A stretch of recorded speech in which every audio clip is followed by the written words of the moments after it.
Yo. Yo.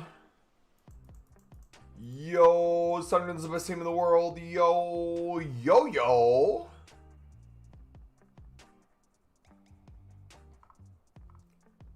What's up, boys? What is up?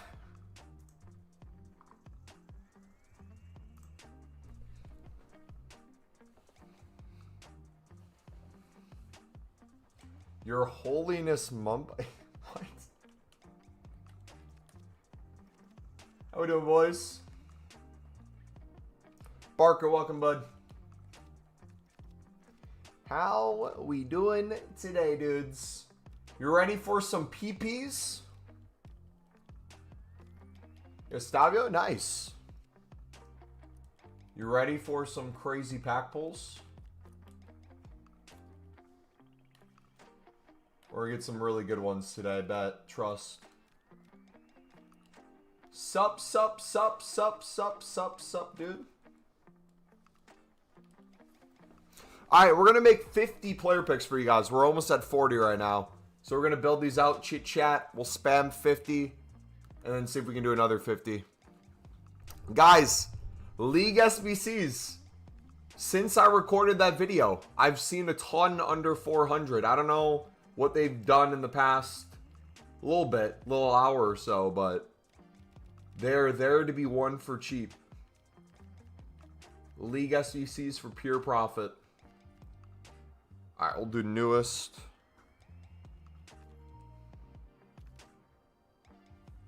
Premium League SBC is so profitable these days. I know, right? So good. So good. Congrats on Sunderland battering. Dude, Sunderland. That was without Granit Xhaka. Obviously, Burnley is Burnley, but dude, Habib Diarra is literally who Sunderland's been missing. Doesn't need to be a second striker. Can play wide, can play box to box. Can sit at the top of the box, can carry the ball, can defend. So good, man. So good. It's so nice to see him back in full form. Hi. Do you could think I can do 3 icon packs every 2 days? If you're grinding League SBCs nonstop, it should be no issue, depending on how many runs you're doing through. I would say probably with the coins you're making, if you use coins to buy the occasional fodder to help you out, that'd probably be the best way to do all 3. If you are running low. Team of the Year crafting upgrade or 80 plus player pick. We covered that in the new video today, guys. Bunch of pros and cons of each. We're going to test these out on stream. If you missed that new upload, newest video in the grind playlist. I honestly don't have my mind made up yet. I'm usually always grind, crafting upgrade, League SBCs, player picks. More fun, but not as good. These were banging, man. We'll see if doing them in groups of 50 makes them less banging, though. Because they were insane when I did the ones today.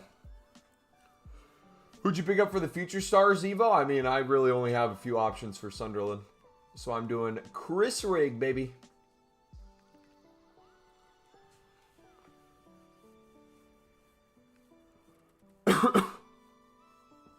Did 21 say noticing I'm running out of League One, but those are 200 to 250. Buy it out. I'm still making profit. Yes, sir. I bought out like 150, I think, silver common Eredivisie.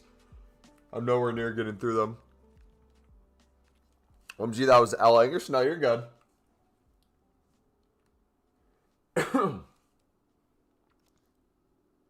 Which ones give more 88s? 88s are inevitable, boys. 88s are everywhere. It's the 89s you'll never get. Player picks, crafting upgrades, endless 88s. The same 88s, to be fair. Oh.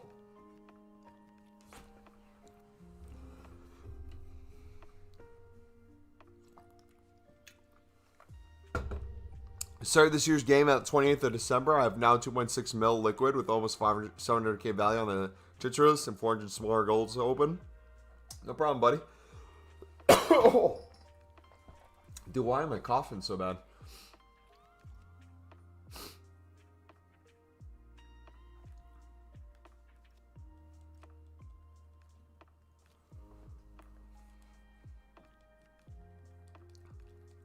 I did by someone understand which ones give more 88s. That's an impossible thing to answer. Either one can give you 88s. It's what your pack luck comes down to. The craft and upgrades will give you infinitely more cards and more chances than the player pick. They're just different tools to get there.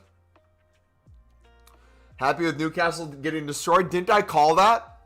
Did I not call the Newcastle destruction? Sure, I said 10-0, but 4-0 is basically the same thing. Player picks over crafted upgrades? Yes and no, depending on your situation. If you guys want my advice on which ones to take with kind of like different steps into the grind you can do, newest video we talk about it today. I would say most people, though, would benefit more from the crafted upgrades than player picks.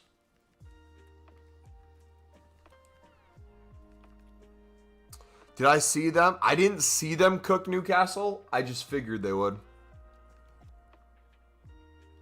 So what's the menu grind then right now? The newest video on the channel is the menu grind right now.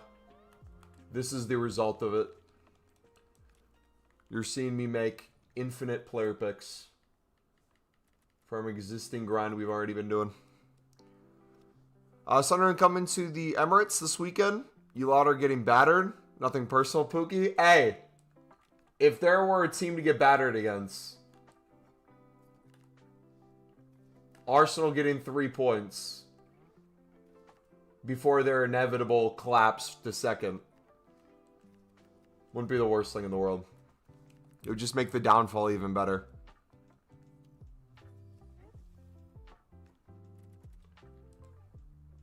Alright, 5 more, dudes. If you guys are enjoying the stream, do me a favor, smack that like button. Subscribe if you're new. Went from 250k before Team of the Year to 1.2 during Team of the Year to 500k after Team of the Year. Now 950k after 1 to 2 days of League SBC grinding. It's literally right now, it's the weirdest complaint people have. I've seen 0 people say, maybe there has been one, maybe C-Barbs. I don't think I've seen a single person complain about not being able to make coins on League SBCs. I think the complaint is people are so used to only doing a certain amount each day. It makes them a little uncomfortable having to buy cards from other sections, even though it's pure profit. That's the main thing stopping people. That and time. I've had people say, Mumbo, we're at like 25 to 30 runs a day. Realistically, how much more should you do? If you want to end it there, end there. Go play your swaps. But you can do more and more and more and more and more. Or it's goal and assists. W.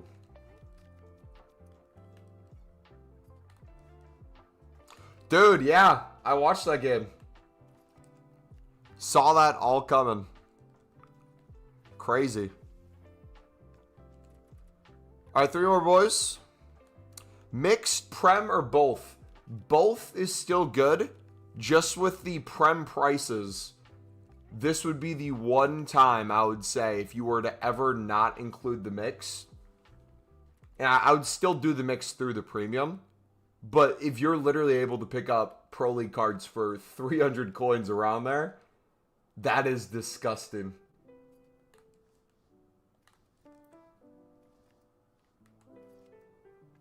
I want to personally thank you for the grind, man. I've got 700 premium players packs and got the Future Stars Eusebio and sitting on 5 mil with this grind. Let's go, buddy. GG. Also packed 8 Future Stars and hunting for a good one.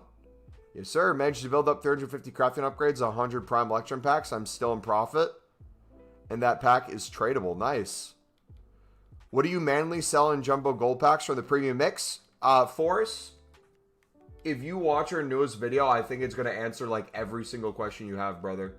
Especially jumbo gold packs. We're going to make another video specifically on consumables, whether tomorrow or later this week, because I know prices have been a little crazy. But today's video, we go over in depth every single slot for tradable pack in the jumbo gold, what makes sense, logically what's happening with consumables, my timelines, ETAs, my grinds, what into what.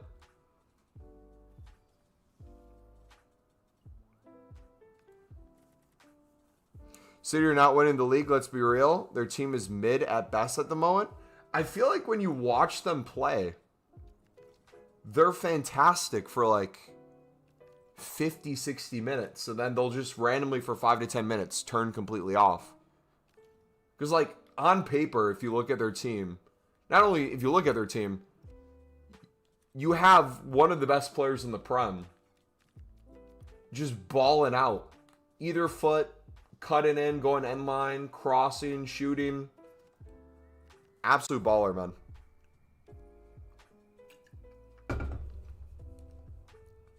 You think it's worth it to save one of the packs on the Premium League SBC so on Team of Season?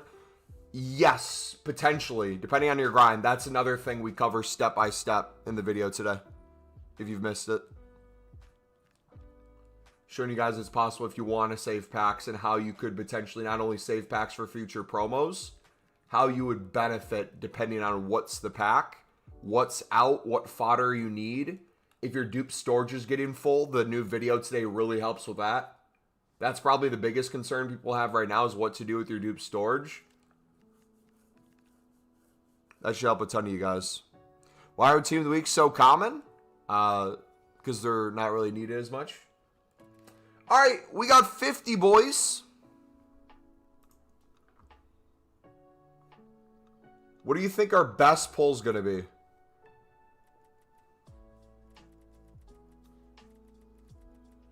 We got 50 right now. I got a feeling we'll get at least one future star. If I can get at least 289 pluses, I'm going to get 2 or 3 Rodgers before I get a Jude Bellingham. That's what's going to happen. Evening, mate. Evening, buddy.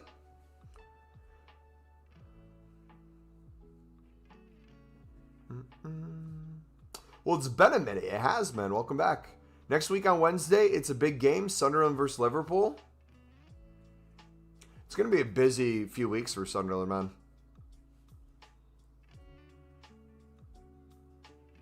They pass the eye test until the opposition scores a goal. That's very true. Evening, mate. Go to like 1K of the topper pack for the premium because that was my biggest flaw during Team of the Year. They had no packs saved and only built up coins. 88 Paredes in a Liga Portugal Future Stars. How you doing, Reedy Boy? I'm doing fantastic, brother. Still so crazy that I'm leaving the other side of the world in less than 1 week and only booked my first 3 nights for sleep and the rest I'll leave. What's crazy, bro, is you're menu grinding like a madman and you're not going to be on the game for ages. So you honestly might as well build up as many packs as you can right now. All right. Let's get these open, boys. Should we do every one or every other? Is it worth it to do that SBC? We discuss all the pros and cons and different grind paths in the newest video today if you guys missed it. Are you saving main pack for team of season? Not team of season, but in general, still yes.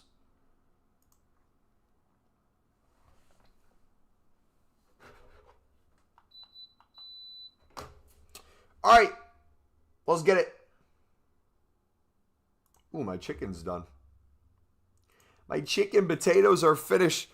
All right, dudes, we got some PPs for you boys. Pause. We got player picks. Let's spam these. Let's see if the 80 pluses are any good. We did them in the video yesterday, and they were cooking, man. Absolutely cooking. And so now I'm going to do it on this video and on stream. They're going to be horrific. The goal is future stars and high-end fodder. Everything else is just a bonus.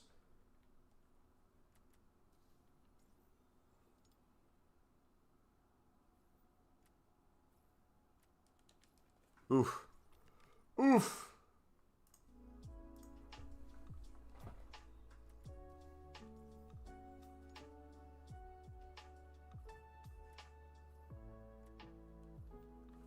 Yikes, dude. Did they take off the pack weight from earlier? Should I do it with my winter provisions? I'd make more League SBC runs with them.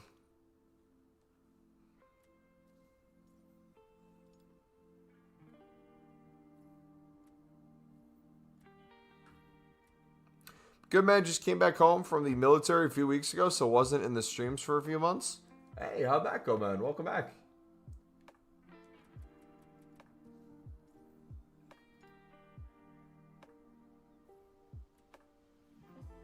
Dude, this is crazy. I did 5 earlier and got 288s. Now I'm not seeing anything.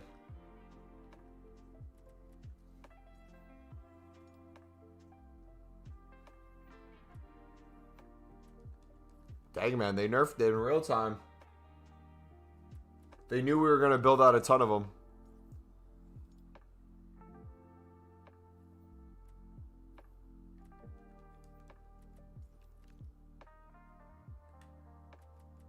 All right, next page.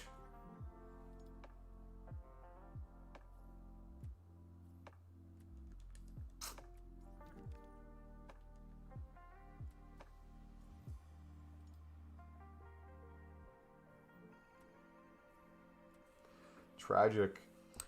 It was a grind. Life being an adult, paying for college for me. So in fall, set to play collegiate ball. Just playing semi-pro right now, though. Made my debut a few weeks ago. Hey, let's go, man. Bro, one question for you. Who is for you the best PL player of all time? Thiago Silva. Innings, what's up, buddy?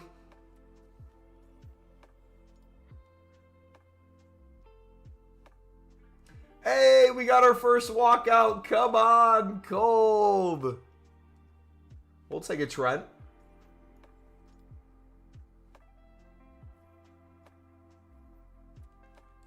Yikes, man. No TT? The only TT, Thiago Silva. Best footballer ever. Not even just Prem. All you guys having the Messi Ronaldo debates should be Thiago Silva in those conversations.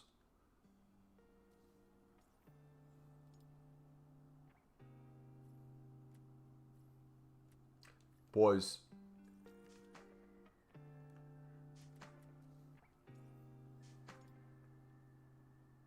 Is it bad if I say I'm kind of happy these are crap right now?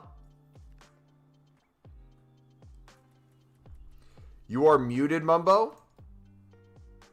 That's your side of things, buddy. I'm definitely not muted.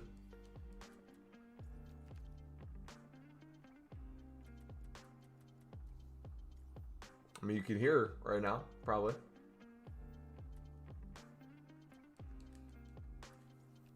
Everyone else can hear just fine, so it must be on your end.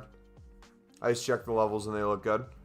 Life's been good, honestly. Can't complain, to be honest. Got a lot of work on, you know, trying to find myself. Life is weird with responsibility. FIFA ain't the only thing in my life right now. Or at all, which is funny. Hey, that's the way it is, though, dude, right? Priorities, priorities, priorities. This is a fun potential escape, a fun thing to do in your free time, but as other things come up, as more important things come up, yeah. It'd be a negative if you use this more than those things. So that's good. Yeah, dude. Adulting is very, very, very fun, but very difficult at times. It's weird. You hope, like, I don't know, if we got any children in here, I feel like the best way to describe adulting is like, in your head you think it's like, okay, if I only did X, Y, Z, then I'd be happy. If I only completed this assignment, then I'd be happy. If I only got this amount of money, then I'd be happy. If I only did this, if I only did that, once I get past this, then everything will be good. Your brain will literally make a problem out of nothing, or the smallest problem will become a big problem. You'll never not have an issue. You'll never not have something going on. You gotta find a way to enjoy life through it. That's what I've found. And sometimes you have stretches where it literally just sucks. Like, you have very little to look forward to. Everything is not going your way. But honestly, it's usually during those times that you're the most grateful, because truly, if you feel like you're at rock bottom, it's like, truly, it can't get worse than this. I'm at the lowest point I can potentially get. If I keep working through this, if I keep showing up every single day, it's only going to get better. But then also, too, you look back and it's like, think about all the things that you took for granted. And you look back on it, it's like, oh, dang, I kind of missed that. Like, how many times have we said over the years, if we're using FIFA as a benchmark for this, dang, I miss the grind in this video game. I miss menus on FIFA 19, FIFA 20, this and that. I miss this and that. But I bet at the time we were complaining nonstop about said thing.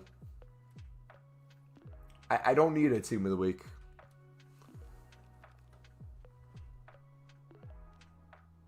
If I got to give it up to chase those dreams, I'd rather be in FIFA one day than playing.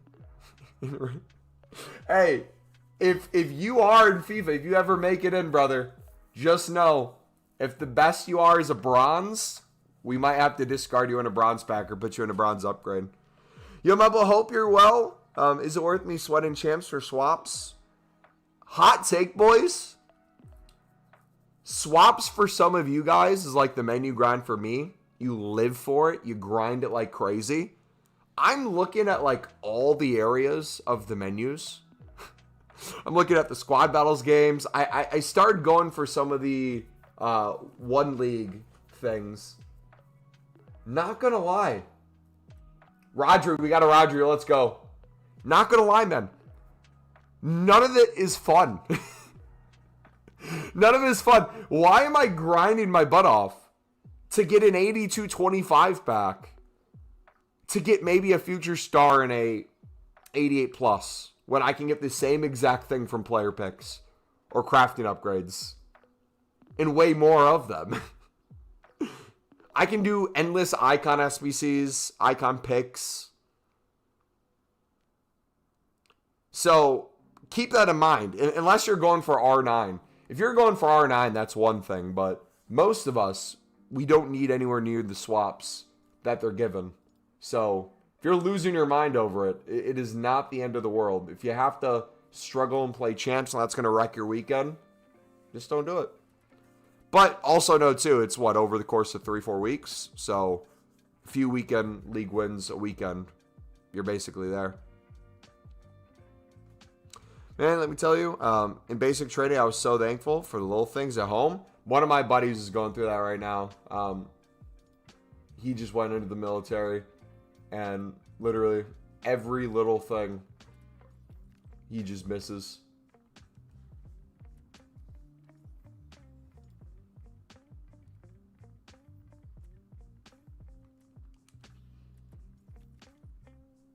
But do you want me to share play 21 icon packs in 2 weeks since I'm saving them all?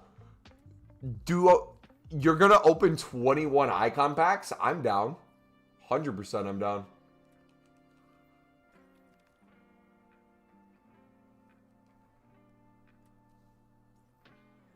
Happy birthday for the last weekend too. Thank you, buddy. Appreciate it.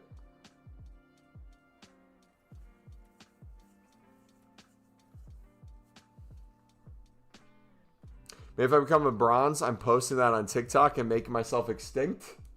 If you are a League SBC card, I will submit you every single time. I'll buy every single one of you off the market.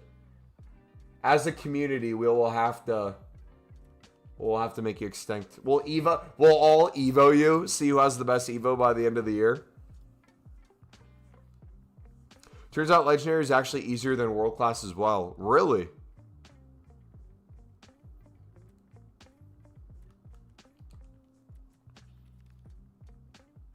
These player picks are alright. We talk about it in the video today, but one of the things that I personally like about player picks is I don't like including them in the grind. I like using them as a way to clear. So like if I have a full dupe storage, making a quick 5 to 10, if my goal is to get out of them. If I have a full club that I want to get rid of before I'm opening a bunch of save packs, player picks is a good way to get out of them. But in terms of like realistically what's the best for the grind, crafting upgrades I still think is infinitely clear. But we'll see, man. If the pack weight can continue increasing on these, might change my mind again. Do you think these picks are better than the craft upgrades? No, I do not. For 84 plus fodder, absolutely not.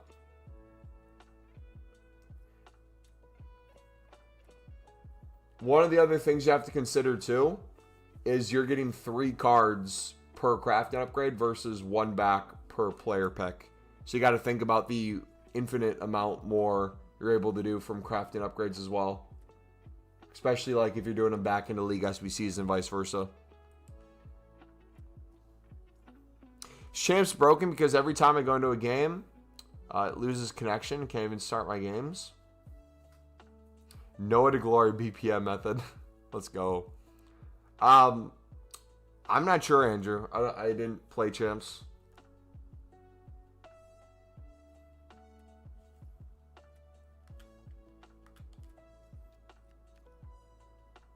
Heron Brother, what's up, buddy?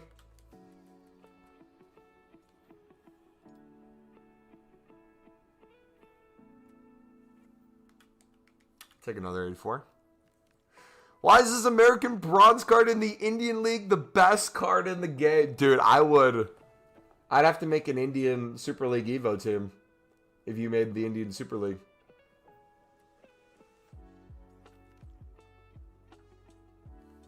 Can you buy FIFA 4 right now? I think they honestly, for Team of the Year, had like a $20 deal where you got like the Ultimate Edition, crap ton of FIFA points. I'm not sure what it is now. I don't know if it changed after Team of the Year.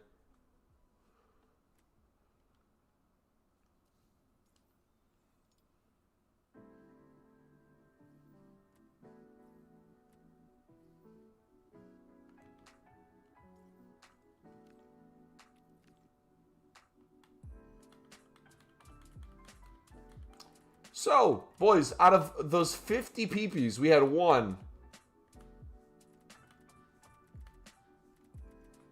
walkouts.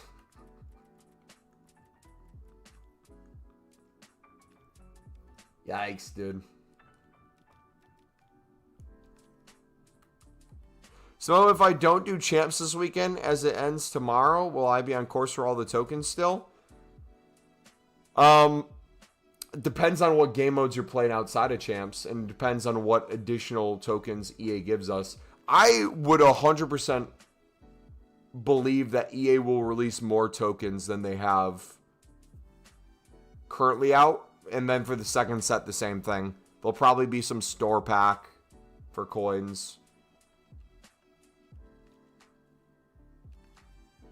How are rares so high? I got so many rares and like no commons. How are they so high? People are degens when it comes to player picks and stuff. What are rares at the moment? We should have a USL 2 trial Sunday and a potential USL 1 trial. Nice, dude. Yo, wait a second.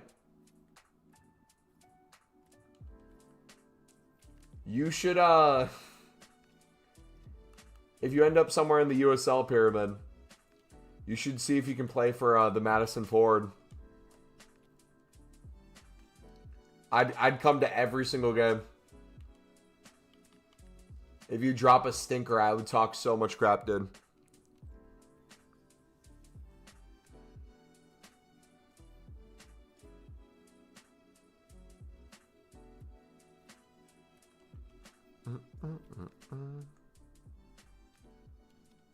There are 8. So I've been under listing mine, is what you're saying? Dang.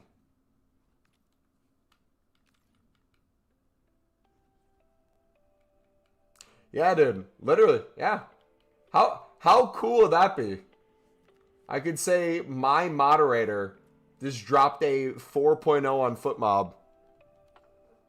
What do you guys think? Remove his mod? Like, anytime you talk crap in chat, I would just pull it up. It'd be like an image on my screen. The same way we have a Team of the Year counter.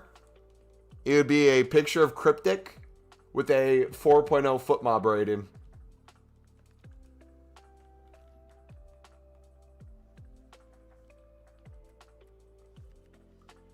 It'd be glorious, man. What about his contingent base if I get a clean sheet or not? True.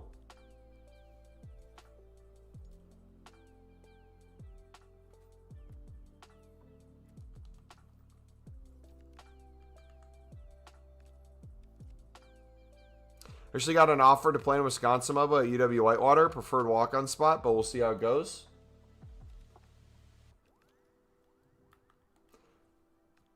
I can't tell if you're trolling or not. Are you actually serious about that?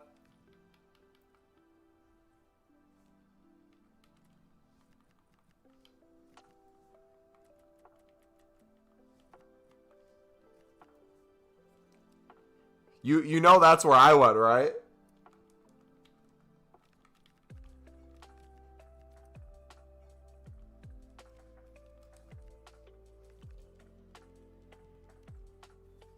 I should have to call the coach tomorrow to talk to him to see.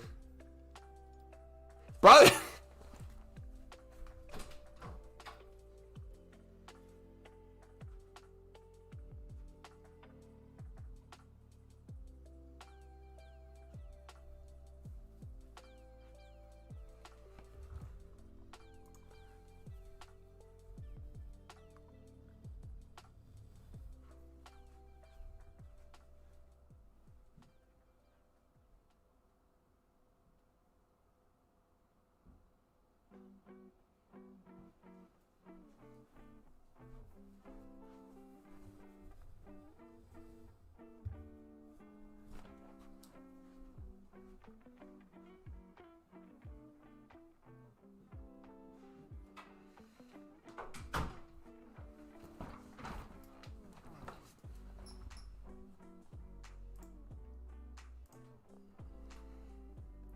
Yeah, dude, how crazy would that have been, man? You played footy there? No, I stopped right before college because of concussions. I had an opportunity, if I didn't get concussions, to potentially ride the bench at Penn State and then most likely transfer out. But my kind of backup option would have been Whitewater, which I wanted to go regardless of football or not, so it ended up working out perfectly.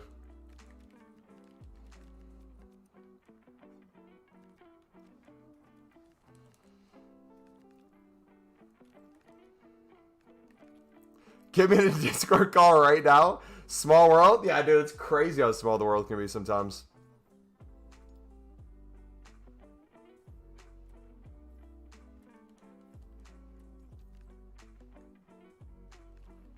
No one was saying on the Warhawk bench to grind SBC'S? No, brother, I was in the dorms anytime they played. I didn't want to watch them. Dude, I could not stand football for those few years I was in college. Dude, it's when it's your life and then you feel like it's taken from you, dude, it made me hate the sport for a while. Like, I couldn't even watch Sunderland. It was hard to watch Sunderland in general because they kept dropping. Get this. You want to know how depressing? Want to hear my life? You ready to hear my life? I stopped playing football because of concussions. I made the decision to retire right before college. I felt like I could have played in college and potentially, if I really went for it, played professionally at some level, regardless of what that was. That was like my life goal. To feel like that was taken away from me. To then go to college. Sunderland gets relegated. Then they get double relegated. I'm at a school where every time I work out, the football team's in there at the same time. Anytime I go to the gym to play basketball or go for a run, the football team's in there. Constantly around. It's like, stop. Dude, it sucked. Hey! Let's go! Pircon Gold! We'll take it, boys. Is she good, chat? Is she worth anything? If he did go pro, we would never get these league SBC guys. True. True. I guess PPs do pay off. You will never use her. Her playstyle looks like I might have to use her. I didn't like her base, but maybe this one's better. I think if I just hold R1 anytime I'm anywhere near the box, she'd be just fine. See, we didn't need R9. Who needed R9, man?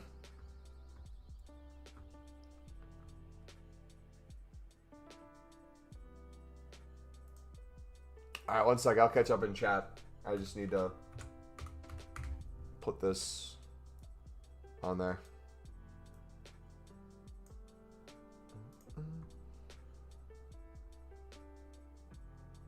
I played for Sunderland, but they didn't have cameras on. Should I grind if their Portugal League price is up to 1K? What should you do if they get back up to that price? 1K or under, as long as you're not buying out anything else, you're still good for pure profit, essentially 5 to 10 runs minimum a day, on top of provisions and everything else. At that point, that's when the mixed league becomes even more valuable, because the liquid coins you'll be getting from it and the cards you'll be getting back from it makes sense, even more so. It's okay to use the lower dupes and storage to keep the picks going? Yep, that's one of the tips we mentioned today in the video. It's a really good school, but he told me they bring like 40, 50 guys through trials, but only bring 28 for the team. Further 6 to 8 for a reserve squad, so I go with the chance of wasting a year. At Whitewater or where, Cryptic?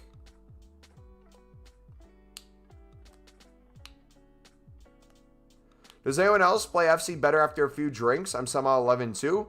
Probably because you're overthinking, and when you're drinking, your decision-making is more of just instinct rather than overthinking, would be my guess.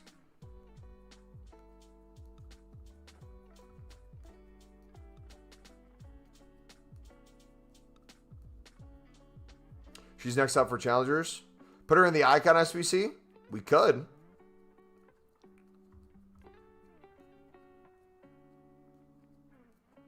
To be fair, if you are moving from Texas, I don't know where you are in Texas. I got a buddy from Lubbock, Texas. He loves Texas, but also the weather too. Reality check for weather. First of all, you're in one of the coldest states. Second of all, Whitewater, you're in the middle of cornfields. Like, it's a great school for business and stuff like that, but you are in the middle of essentially nowhere if you're used to a big city, which I personally loved. I loved the commuting aspect of Whitewater. I liked the business school aspect. I loved all that stuff, but you definitely get the feel that it's smaller. And if you're not there for sport, I mean, there's party culture and all that, which I'm not a fan of, but yeah, I don't know. That's a big decision.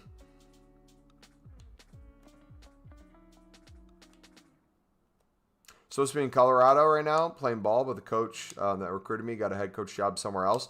Dude, it's such a weird thing, man. I went on a ID camp to Western Michigan, and yeah, you go through those coaching things all the time. You email coaches, they're there 1 minute. You don't necessarily get notified when they leave. So, like, you're under the assumption of, like, oh, this is going to work out. This is going to be a good thing. I always thought this is an option, and then it's like you have to look it up later and say, oh, actually not. They're not there anymore. Yikes. How you doing, man? I'm doing fantastic, brother. How are you guys doing? That's a real question. How are you, Daniel? Yeah, long story short, I love this school still. It's not for everyone, though. But yeah. I would say in terms of football inability, though, if you have the opportunity to play at other schools in the WIAC, there's some decent schools in the conference. My buddy played at Luther.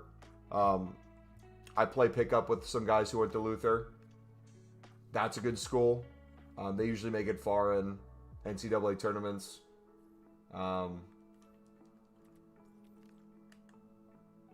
Dude, summer pickup is the worst, man. All the college kids come back. Like, during the spring, it's one thing. But when all the D1, D2, and D3 college kids come back for conditioning and you start to play against them, your squad is a bunch of 30-year-olds. It's like, oh my goodness, they're going to run right around us. You have a friend who plays semi-pro with me. We played in Minnesota. He's from France, but lived in Texas for 5-6 years. And said the weather is harsh up there. Yeah, it's definitely takes some getting used to. One of my buddies in my Bible study, he goes to my church too. He tried to go semi-professional. He played D3. Him and his whole team during COVID went overseas and trialed for, I can't remember if it was Swedish clubs or clubs in, I think it was clubs in Denmark actually. And they literally, when they went on trials there, would just sleep in the stadium all week. And then 2 of them ended up getting spots. The rest of them just went home. But yeah, crazy random opportunities people get. I would say more than anything, it's probably going to go down to connections, right? Whoever can get you connections in different areas. Finding a public school, D2, D3 is hard. So either that or a small private school. Yeah. And depending on like the situation with Division III schools, you can't get athletic scholarships, but they'll usually like 99.99% of the time give you some sort of scholarship that would be equivalent to it or close to. Especially if it's out-of-state costs. They'll try to get you a scholarship to get to the point where it's out-of-state costs or equivalent to in-state.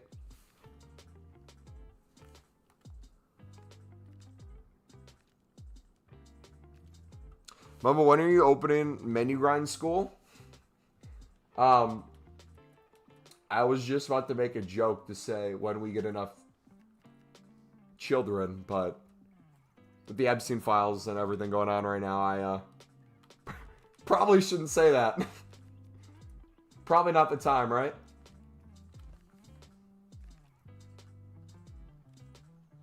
Kind of on my own island right now. I played for Fulham under 12s and then went to Birmingham under 17s. Had a nasty injury. My dream was over. It was hard for real. It's the thing people don't prepare you for is like, it's one thing like when you look at those moments or look back, it's like, yeah, everyone has the dream to be a professional athlete, yada, yada. But the mentality you have to like envision it for yourself, you almost then have to be the one to take it away for yourself, which sucks too. Because it's like, sure, you can have people tell you you're not good enough for a team, or if you're obviously an adult and you're not making money from it, having to get a job eventually. But that weird in-between area is like when you're pushing for it, you get really bad injuries, and you kind of have to be the one to make that decision. Because like you could, in theory, come back from it. You might not be the player you once were, but it's always weird when you have to be the one to talk yourself down from that. Be like, yeah, it's GG's. It's a wrap. But also, too, it's like the non-athletes don't understand it. But for a lot of people, when you're an athlete and you're trying to go pro, your whole life is dedicated around this one goal. You eat, train, sleep, you grind for that specifically. So it's like when that's no longer a thing, what do? You got to put that time and energy into something else. And I feel like especially in school, they don't prepare you as well for that. Whether that be in college for that reality. Like think about college in general. I know Europe, different system. But like think of it as trials and stuff too. Think of it as academies. How many academy kids do you see actually make it to the professional level? You're training with people in your academies that are going to go on and be professional athletes for some of the biggest clubs in the world and get their debuts. And then they're playing alongside people that are going to be cut the next week. You just never know. You could be in with one coach 1 minute, and then that one's out the door. He gets a head coaching job somewhere else. The new gaffer comes in.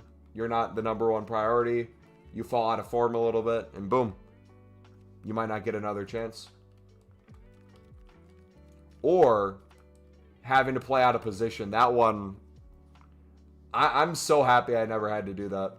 I don't think I would have enjoyed trying to be played out of position to get play time. If you're made to play football at Mumbo's menu grind, thank you so much to my coaches. Excited for the next 4. Yeah, the classes are going to be League SBC's 101. We'll come up with a curriculum. It'll be the YouTube videos. Hey, speaking of 90s, there's Jude.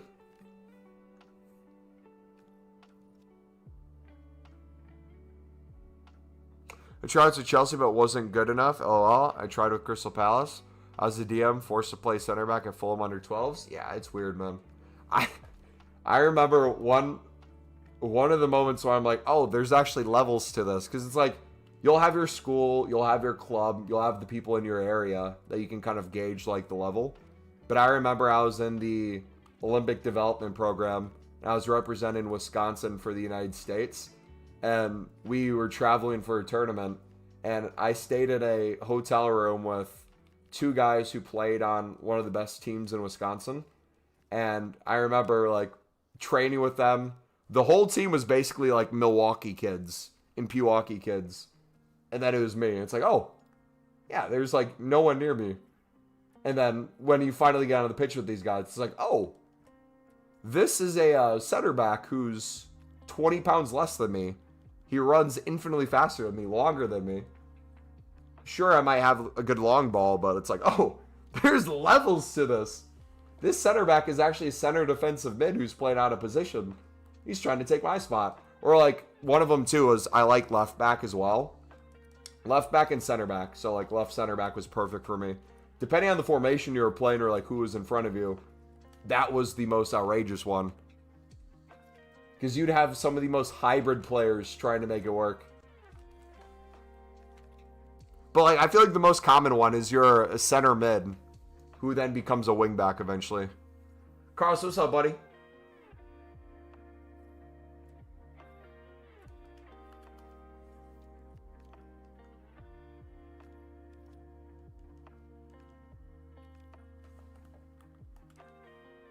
I was getting played out of position. Last year of high school club, I played every position bar goalkeeper. I'm just picturing that image of,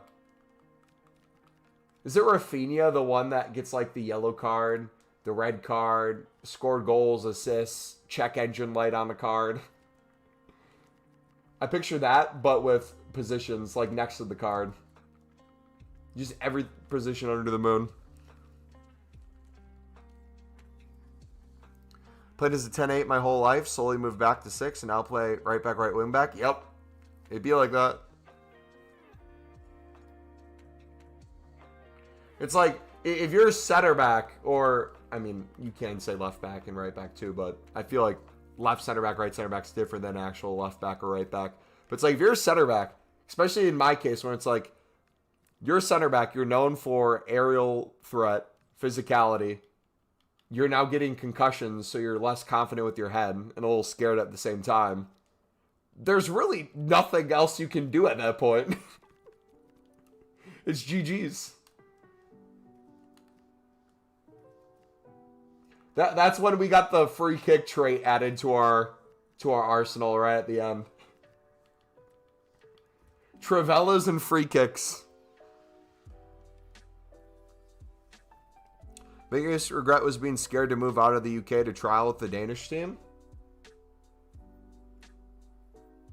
Yeah.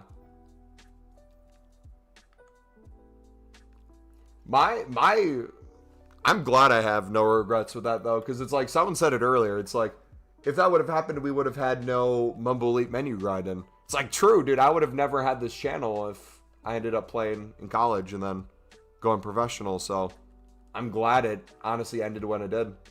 And also, too, I don't think I would have enjoyed playing in college, especially in the United States, because depending on where you go, how they play, if you play, I don't feel like it's the same thing.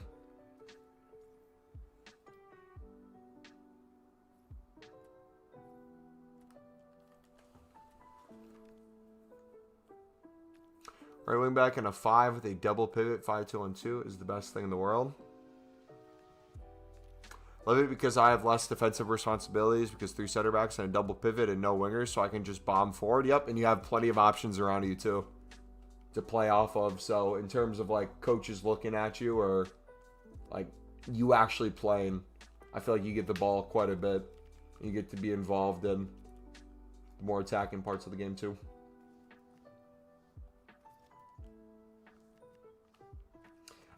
I remember when I had the talk with the coach at Whitewater though first time. When I went to the school, I was asking what their striker situation was like, and a lot. I don't know if it's the same for other states, but in Wisconsin, a lot of the kids are more like local that they get. At the time, it wasn't as many like Europeans coming in. Wasn't many kids from like down south. It was mainly like Midwest kids for a Midwest school. So they didn't have as many options at the time.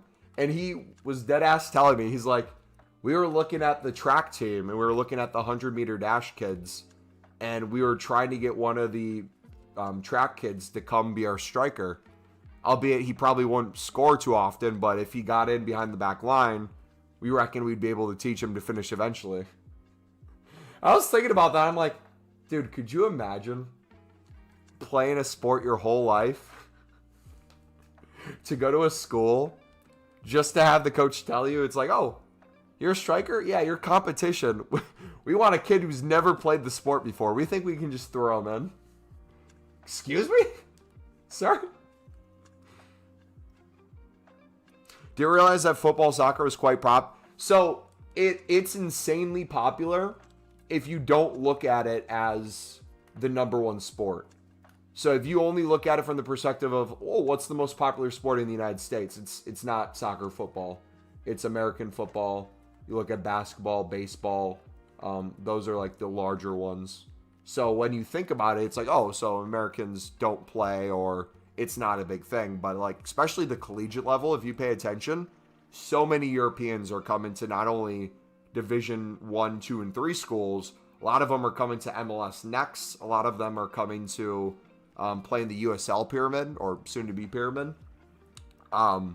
You have many people, and you can even see it at showcases. If you look at the MLS teams, the MLS Next teams in particular, they play a lot of European academies and do surprisingly well against them. Obviously, it's not all the time they get to play them, but when they do, a lot of those MLS Next teams hold their own and perform well against Real Madrid's, Barcelona's, Bayern's, Cities.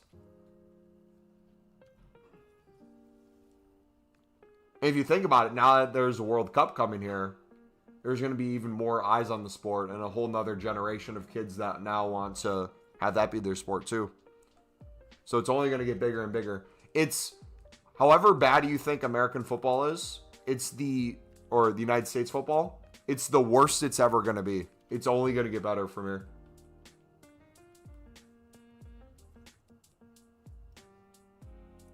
So worth keeping tradable silvers, or should you quick sell them? Seems to be most silvers are just min price. So something to consider. I'm not saying to club stock them.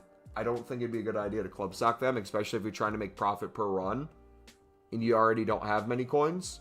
However, think about how many Women's French League cards you threw away that then went to 5 to 10K that you probably could have had hundreds in your club, both golds and silvers. You end up packing a crap ton when they're up too, so I'm not saying you need to save them. I'm just saying to consider if they bring out more swaps of different leagues like that, where it's not a top league, and they go up in price, what that could mean.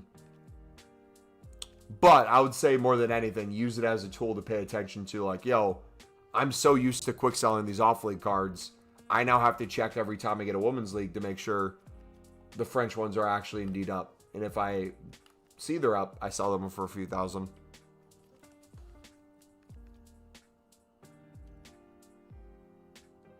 Dude having a trial of a lifetime, and he is here. You should sleep. Trust.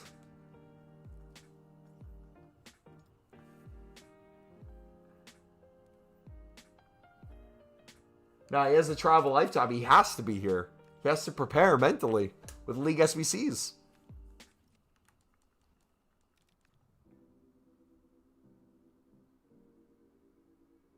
I think the U.S. team are bad. I think the managers have let the squads down. U.S. have some really good... Oh, I'm confused on what we're talking about. Are we talking about the sport as a whole, or are we talking about the United States men's national team? Because I would agree with that. The United States men's national team.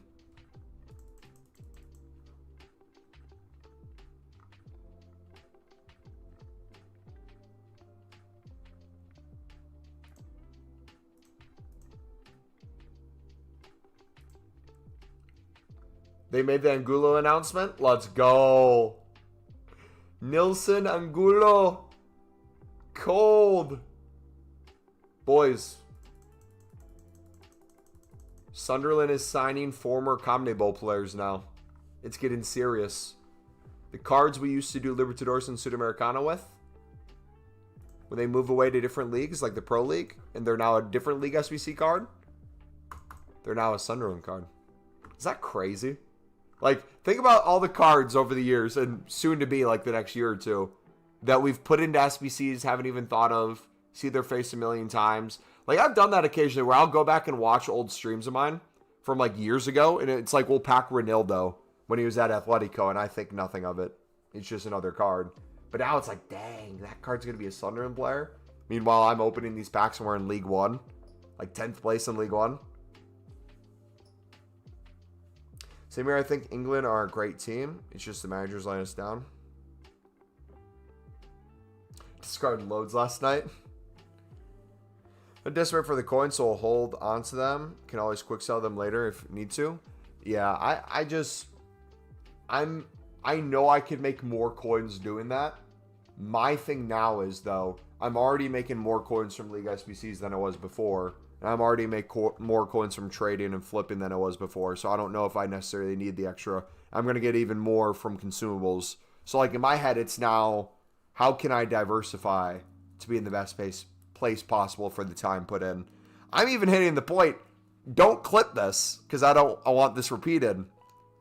It's not that I'm getting sick and tired of League SBCs. I'm getting sick and tired of League SBCs from the standpoint of just League SBCs for League SBC's sake.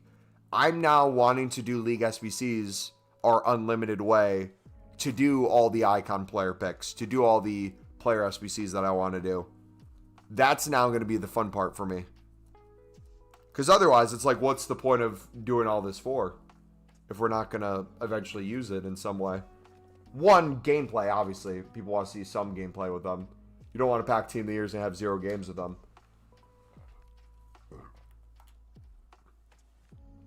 But also, it's like, if we're constantly having a full dupe storage, let's do an icon PP, baby. Let's get it cracking. Yeah, national team will be an interesting one. I don't know how U.S. will do at this World Cup. I don't think we're going to have a fully healthy Pulisic. I don't know what the last few months has looked like in terms of expected full camp. I think they'll get out of group stage.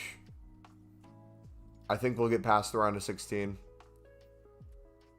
But, like, realistically, like, if they do, you're top 8 in the world. I don't think it gets much better than that. At least this run. I think 8 to 12 years down the line, though, they're going to look a lot more solid. I think one of the cool things, too, it's not even just an American thing. It's more of a club thing, too. You're going to see it happen more and more often. Not from the MLS. Don't get it twisted. Below the MLS.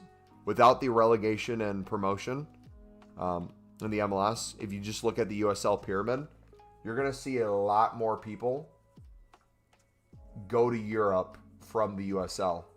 That's going to be a more and more common thing.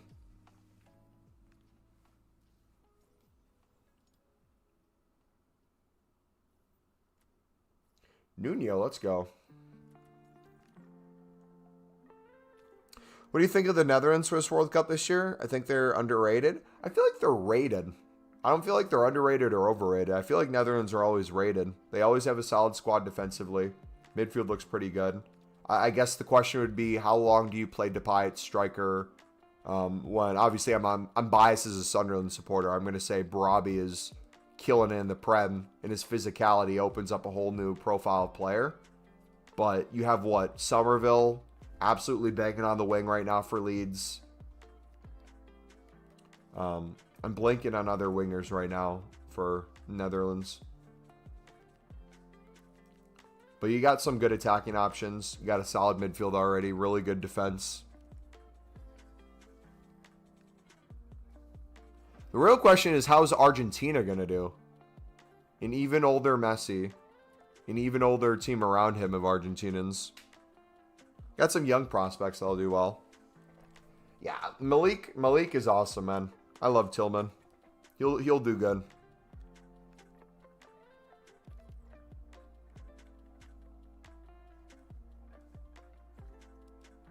England's going to get knocked out first round. This thing besides Messi, Argentina is very overrated, not going to lie.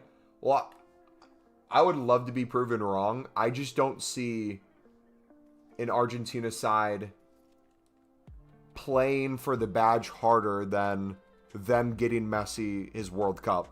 Now that they already have it, it's a whole nother beast in and of itself. Because now you have still a Messi. A Messi's a Messi.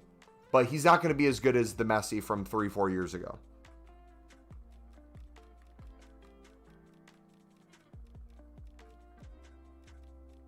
And everyone else on the team's aging too. Yeah, I think they'll have a decently solid team, but they're not going to have as good of a team as they've previously had.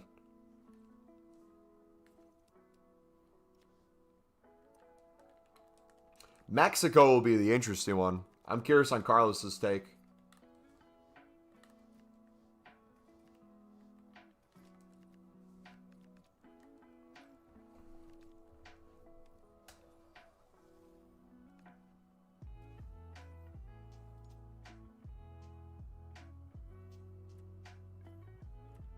Hey, Pickford. Players in the midfield, Zinchenko just got a mad assist from the edge of the box in added time. Heroic stuff. Weird how I've gone from bidding on 150 on Bundesliga 2 cards to now bidding 150 on Bundesliga cards. It's literally so crazy. Gone from buying out Romanian League cards for 200 to buying out the first section of the premium mix for 400. Germany will be interesting to see how they set up. They got a good amount of players too. That can be a threat. South American teams always play with the passion. I love America's football. South America's style of football, North America's style of football. Both are very fun to watch. CONMEBOLs when it comes to leagues. CONCACAF when it comes to federation for North America. Not the greatest level of competition throughout, but super fun, man. Super, super fun.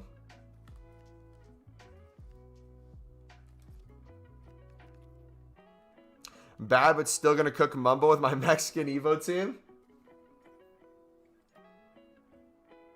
Brazil is going to be a very interesting one. Brazil has a problem that a lot of, not only clubs wish they had the problem of, but countries wish they had a problem of. Who's Brazil going to play as their striker? Not from a standpoint of, we have no one who can play striker. Think of all the hot strikers right now that are Brazilian. Who are all the ones you'd go to off the top of your head at the moment? You got plenty of options. I'm curious to see how they line up. Will they play a two-striker formation? Because they have a decent amount of wingers, too.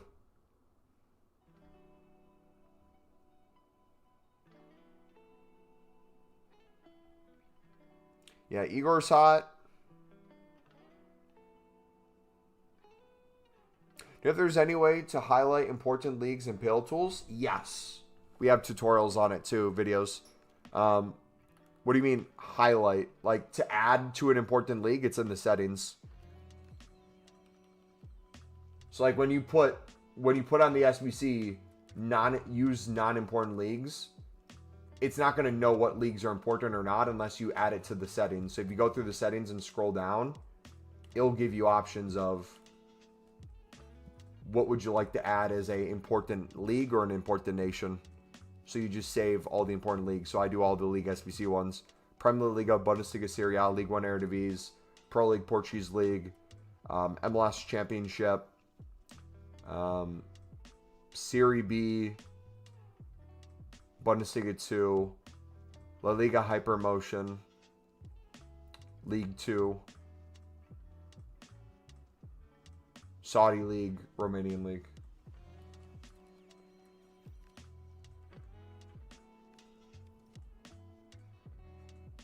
Who's the other? I'm blanking on his name so bad. There's another Prem striker who's Brazilian. I just scored a few.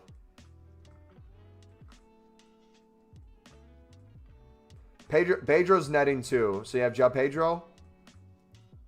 You have Igor. Was it? Who am I thinking of? Who's the third one in the Prem? He just scored and did a suicide celebration. He scored, did a gun celebration, shot himself. Not Jesus, no. Why can't I think of him?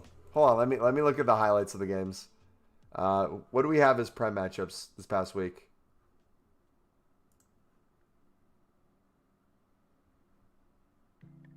Bro, who was it?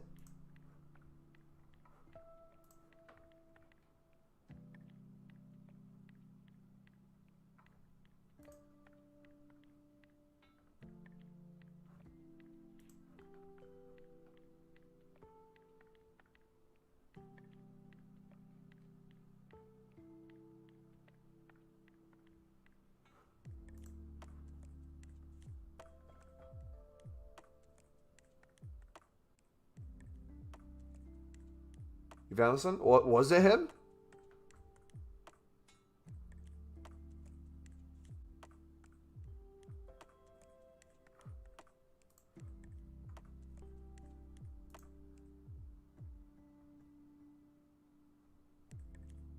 This is gonna drive me crazy.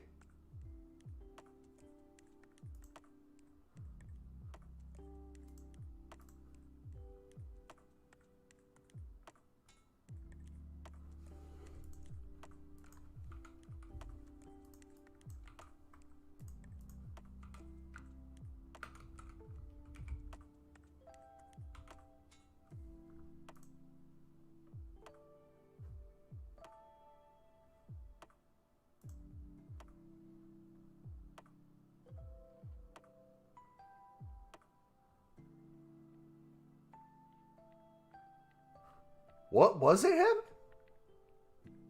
Dude, I'm losing my mind. Like I clearly remember the celebration. But now I'm not seeing.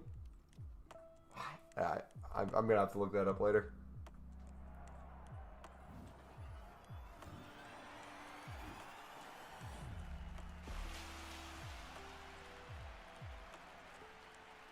Argentina going to play my Algeria, and yes, I agree. It's way too overrated with Messi.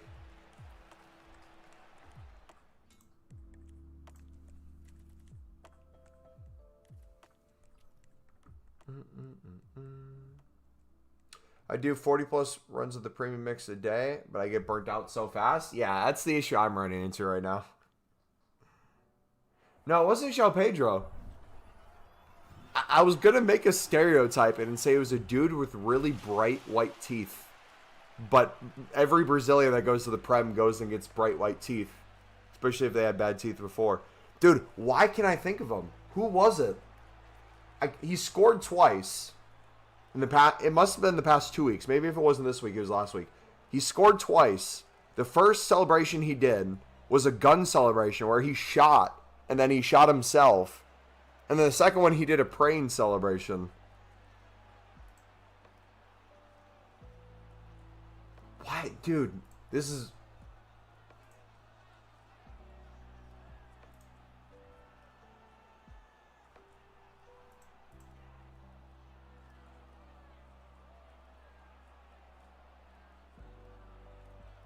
I'm losing my mind.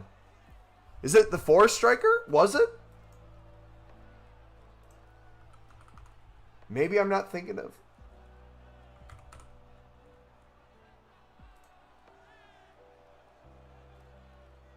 When did Forest play? Did they play on Friday?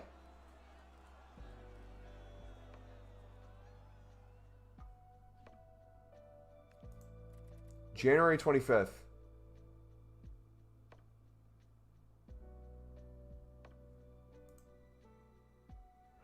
Oh.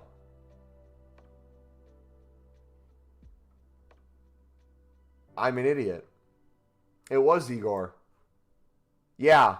It was him. Someone said Jesus, and I thought they meant Gabriel Jesus. Yeah. No, I'm just stupid. Yeah. No, you guys were right. We had it right initially.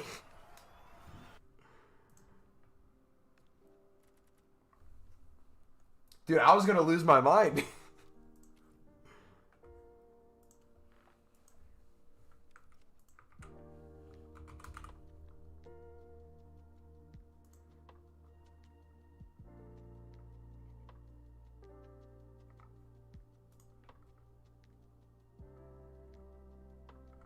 Yeah, I was going to lose my mind because there's also Igor Thiago, which was the Igor I was thinking the other guy was talking about. So when he said Igor, I thought he was talking about Igor Thiago. And then Gabriel Jesus, I thought was the Jesus he was talking about.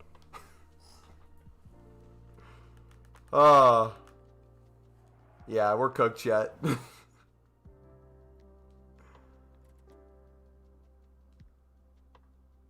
Too many name crossovers.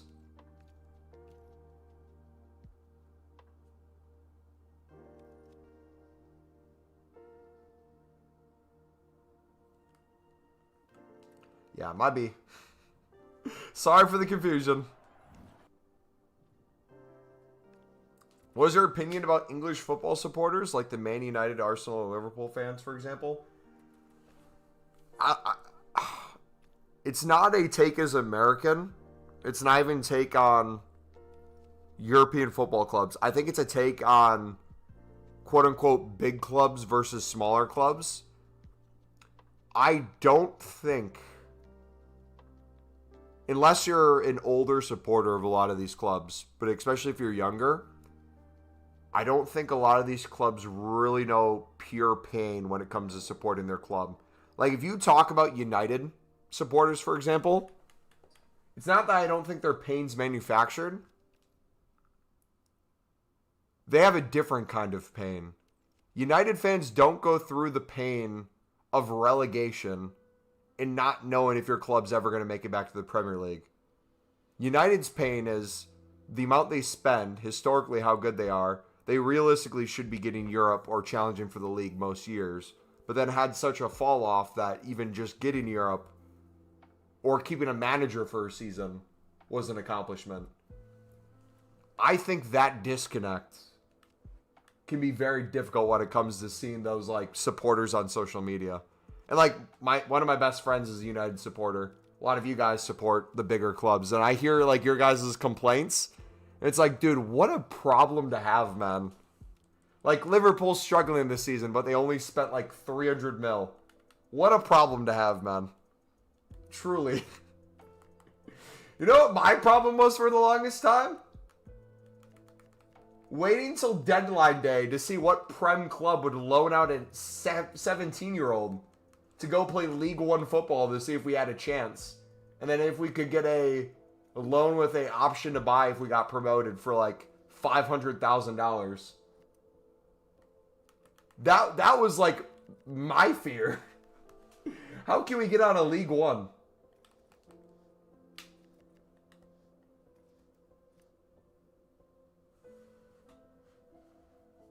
My club have been in all 3 pro leagues in Germany since I'm supporting. Yeah, it's a different kind of thing too, right? Because it's like, obviously everyone has their own struggles. People go through their own stuff. It feels painful. Like, I'm sure the United dude who hasn't cut his hair, I'm sure he wants a haircut. I'm sure he also doesn't want a haircut because it's endless content. But yeah, My family's Liverpool fan. I'm a Preston North End fan. Yeah.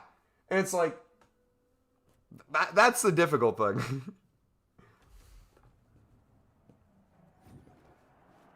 But let's be fair. Is that realistic for Man U? I mean, the last time they won the Prem is like 13 years ago. Well, let's discuss that real quick.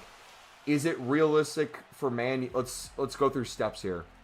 It was the norm for Man U to be challenging for a title before City kind of took over. It was the norm for United to be challenging European football, for sure getting Champions League.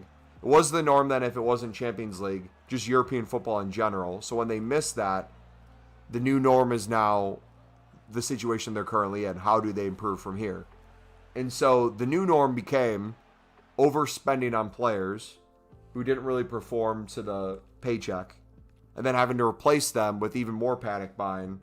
And that cycle continued for a long time. I feel like it's turned around now. I feel like they're giving more opportunities, more chances. Players are growing into roles. They've had some wonderful signings. They've gotten rid of some players that either just didn't work well in their system or needed to go elsewhere.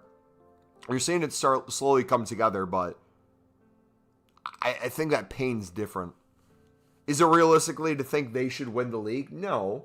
But if you watch Man U week in, week out now, and you didn't know their league placement, and you saw them play Arsenal, and you heard Arsenal was challenging for the title, and you saw the way United played against Arsenal, I don't think it's out of the ordinary to think, oh, dang, this must be a title challenging year for United as well.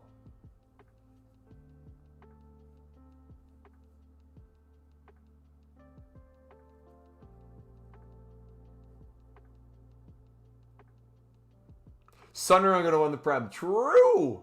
So true. Based.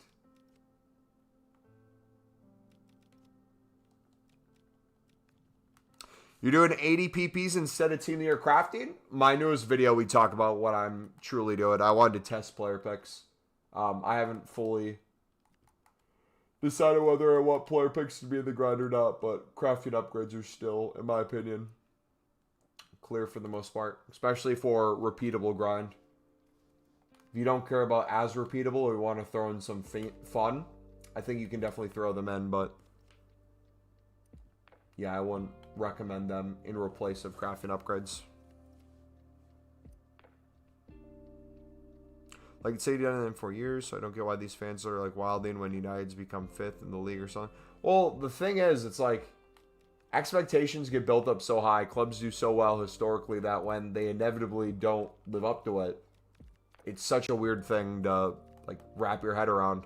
Like, for example, Sunderland, for the longest time, Sunderland wouldn't get relegated. They'd get very close. They had their great escapes, but you still didn't expect them to get relegated. It was, okay, they're going to turn it around. And then when they did get relegated, yeah, you can watch it in the documentary as well, but it was the mindset at the time. I remember even for me, it was like, okay, well, Sunderland's obviously going to win the league. That's the expectation. Not, oh, we will probably get back up in the first few spaces, or worst case scenario, it's going to be playoffs. It's like, no, the expectation Sunderland's going to win the league. When they got relegated again, it was like, dude, what is going on? What is going on? And how much worse can it get? No one, if you ask Sunderland supporters when they got relegated from the Prem, no one thought League One was on the table. Everyone's like, okay, we'll put up with the year with this. New managers come in, turn things around, we'll get some signings, we'll rebuild. It is what it is. Then you had that period in League One where you're like, dude, how do you even get out of this league? League One might be harder to get out of than Championship. But I would even say now, teams that get relegated from the Prem, it's not as easy of a cakewalk as it used to be to get out of the Championship. The amount of money in the Championship, extremely difficult. Especially now that Championship teams are catching on to you don't need to get from the Prem. You buy from around Europe and develop them. And either you get promoted or you sell them on large. Or you get good loans in on high wages. If you don't go up, you don't have their wages next season. They're catching on, man.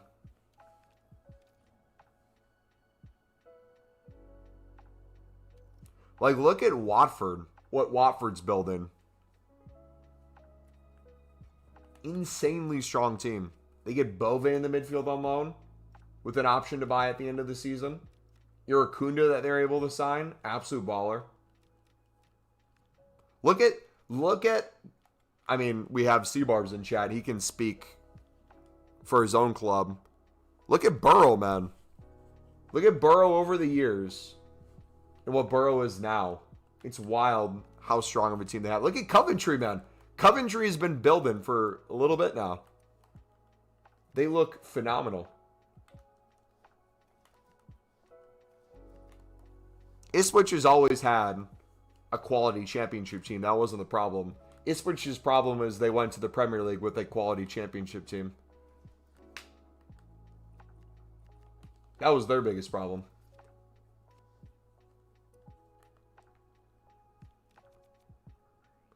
What would you like to have the Premier having playoffs like Liga MX and MLS? It's very exciting to have playoffs. I love EFL Championship playoffs because I love that a team that is essentially not getting automatic promotion but could lose for the next month and still get playoffs is going against a team that was closer to relegation than they were playoffs a month sooner and went on a crazy run of form to end the season barely getting 6th place, to then have to win 2 legs to get a chance at going to Wembley. That's super exciting. That's super crazy. So like 32 of the weeks yesterday into 3 2 the week packs. I had enough for 95 informs on my SBC pile. Felt bad, but it was slowing me down so much. I had 250 2 the week packs plus 60 still in the SBC pile. Jeez, man. I don't think we get relegated if we go up. I think we have the money and got good recruitment people. Yeah. The way Burrow's doing it, the way Sunderland did it, a lot of teams, the non-Premier League parachute money teams have so much room to build, it's scary. And to be fair, a lot of Premier League fans aren't used to it because they're used to the same teams yo-yoing up and down. So they're used to the Burnleys not really improving from their title-winning championship team and assuming it's like, oh, okay, Sunderland barely won in playoffs. They're going to realistically be worse. Leeds, we've seen them before. They can't escape, but you don't expect them to do much more than that. Ellen Road's a hard place to play. Staying Light will probably be a challenge, but if Sunderland doesn't have a strong team, obviously they're not going to be stronger than Burnley.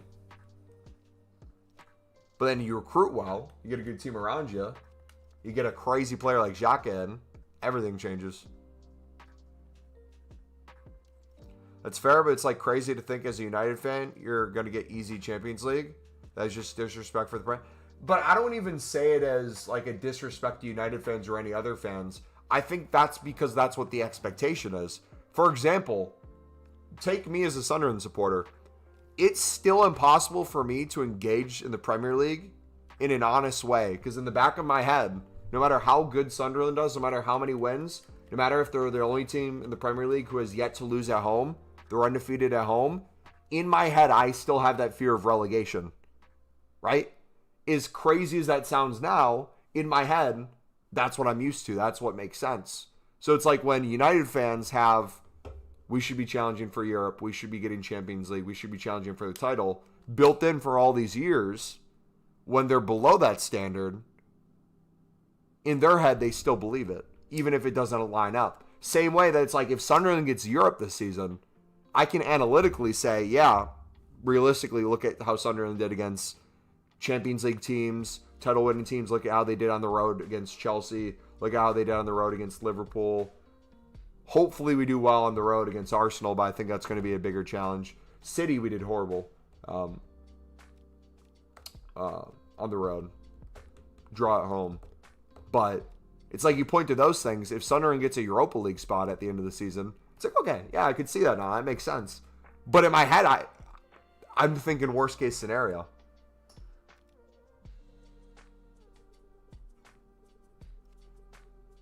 We have Hackney who can get sold for like 30, 40 mil if we don't get promoted. Yep, and you're in no rush to sell him. Did you see, was it West Ham that went in on him on deadline day today? I don't get why Premier League clubs do that. They'll wait till the last minute and think they can just storm a championship club that has the chance of getting promoted. Like, hey, we're going to take... Oh, it was Forest. Okay, even better. hey, we're going to attempt to take your best player under market value, and we're not even going to try. We're just going to do it. I honestly think it's a thing to appease fans more than anything. I truly think that's the case. I think it's a club knows that they can't get any more for recruitment in certain areas, or they're not going to land a player. They're just going to say, like, they attempted. Like, you know what you see when walkouts, we were doing a bunch of, like, 750 bids on the, was it 88 rateds the other day? We lost every single one, but we put the bid down. We technically had a chance to win it. Were we going to win it? No. But we put it down.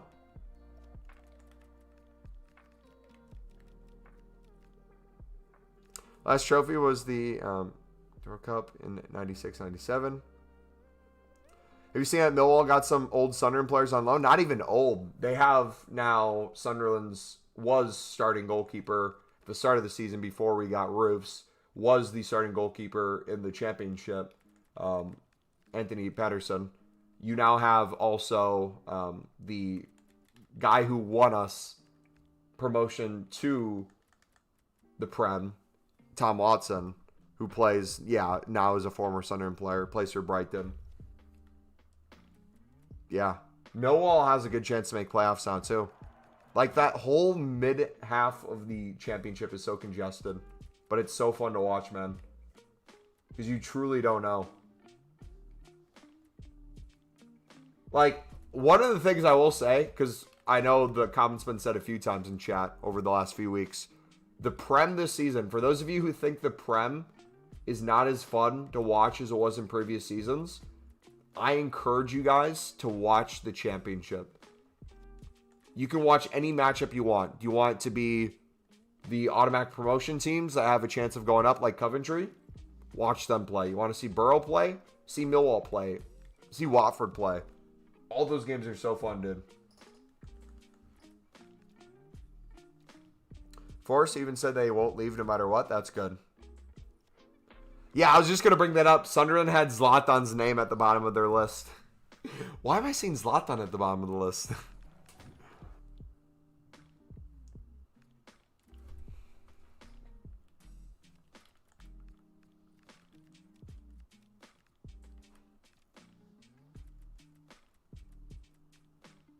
I like that walkout prices are going up.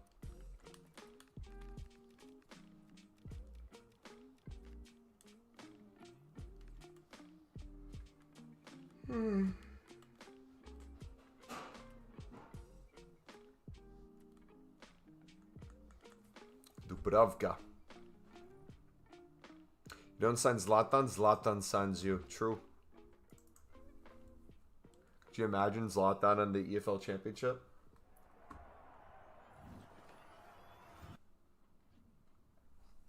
I love that Sunderland was the team that retired Akinfenwa. I love that stat. I love that more than any other stat. League One playoff final. He subbed on in like the last 15 minutes. Now I almost had a heart attack, bro. I'm like, I can see it now. I can see Akinfenwa's hold-up play and getting like 2 tap-ins because we couldn't clear the ball.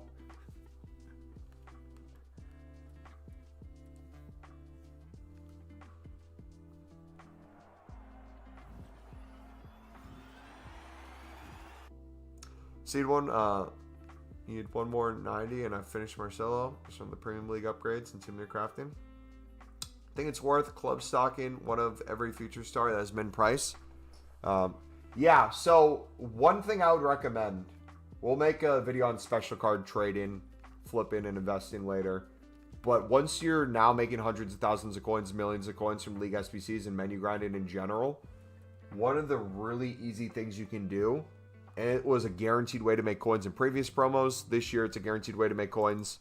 Treat discard special cards as if they're informs. The same way you wait until informs go up in price and you sold, kind of like people did in anticipation of Team of the Year. We all kind of club stocked. If you do that with special cards, especially with Evos, anytime an Evo uses that said player in their images for the promotion of the Evo, or a card fits really well, They go crazy in price, dude. But not even that. You basically have a card that quick sells for the same amount you're picking it up for. Guaranteed money back.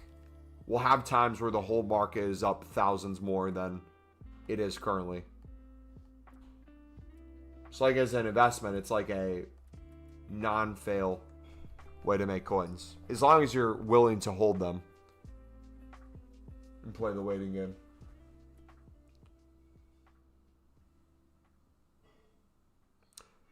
Don't know if I should risk trying to send coins to my other account. You know EA Sports has an employee that watches the streams, right, C-Barbs? It's not just a meme, brother. Well, GG's, boys. Say bye to C-Barbs. He's not going to have an account for long. Yikes, dude.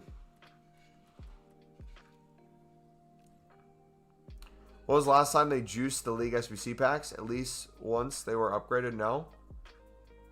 The pack weight's been phenomenal on League SBC packs this week. Are you asking when's the last time they made the packs better in them? I don't think they have. And they never need to be honest. I would rather them not make the packs better, but make the grind around it better. Keep the same exact thing over and over so we know what to expect and build. Just give us more options outside of it. Give us better player picks over time, better crafting upgrades, exchanges. New premium mix grind, but I keep getting way too many rares and not really anywhere to put them. Not enough commons for League SBCs. Where are we supposed to get commons from other than dailies? If you're not doing the mix at all, it's a missed opportunity for easy commons. Both from the Electrum pack and the premium mix pack in there. But also simply just from the amount of bronze upgrades and silver upgrades you'll be able to do from the premium mix pack, from the MLS Championship and the Electrum as well. So that solves your issue there. It makes the premium even easier.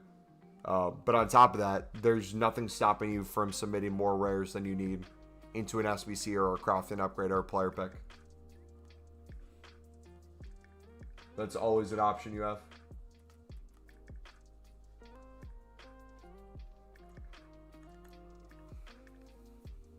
Mumbo, I shaved my footballs today. Was thinking about you for no apparent reason. Alright, boys.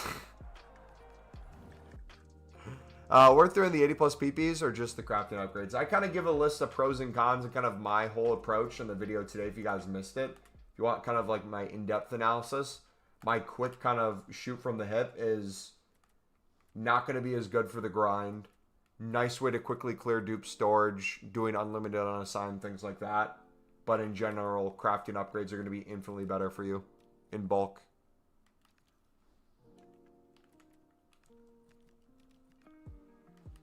Bro, these ads are getting out of control. I have ads set once every 15 minutes. So anything other than that is YouTube and not me. Did you rack up the electricity bill, bro? Dude, the walking pad and streaming 13 hours, we might have. You know what? Sharky, you're right. We might have to set it to an ad every minute, bro. Didn't think of that? Do you do normal bronze and silver upgrades with the off leagues? Yup. The untradables.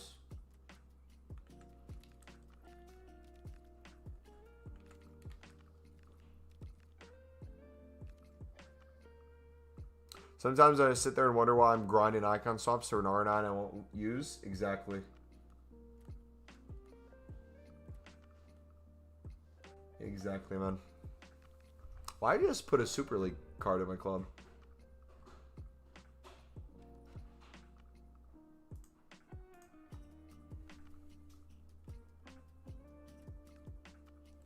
Alright, let me see if I can get a haircut tonight.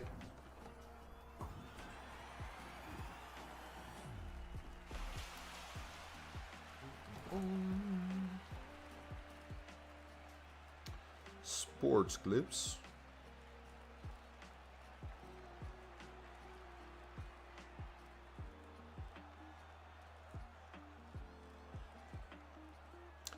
Nope, lineup is full. Oh shoot, I didn't get my meat.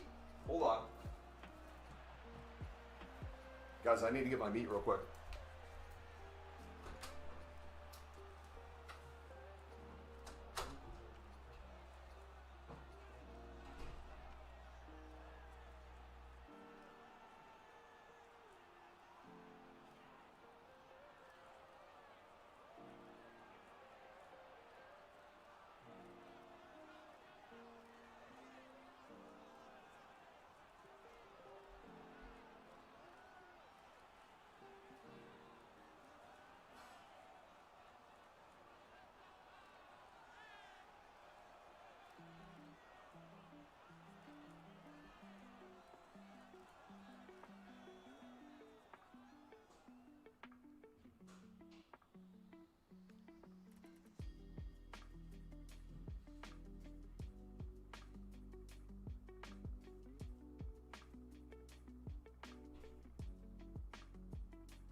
Got our meat.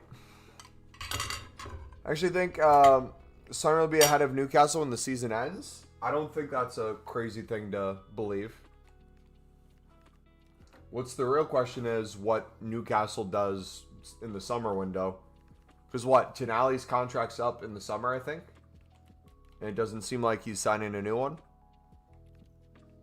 Belanga, they spent a lot of money on. He has not been anywhere near that amount of money. Are they going to stick with him? What other signings are they going to make? Who can they realistically make? How much can they realistically spend? It'll be interesting.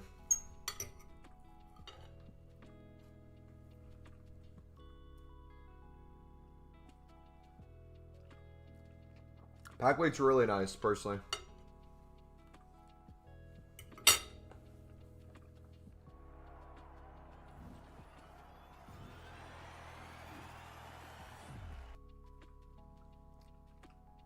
AC Sunderland versus Intercastle.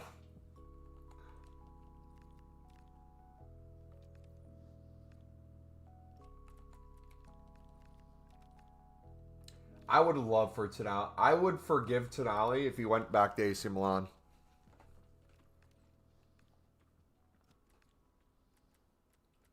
I can't remember exactly why it happened. I think it was too good of money for AC Milan to turn down.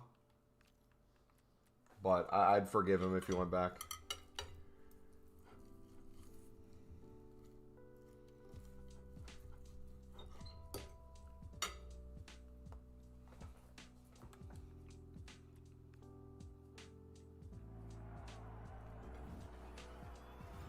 Does anyone here watch the Belgian Pro League? Or support a team in the Belgian Pro League?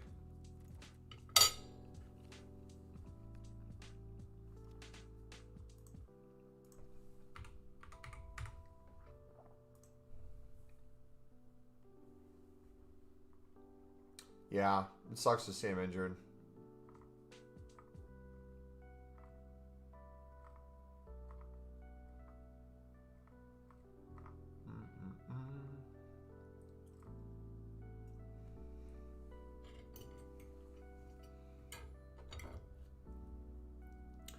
But the reason I bring it up is Sunderland signed supposedly the best winger in the Belgian Pro League.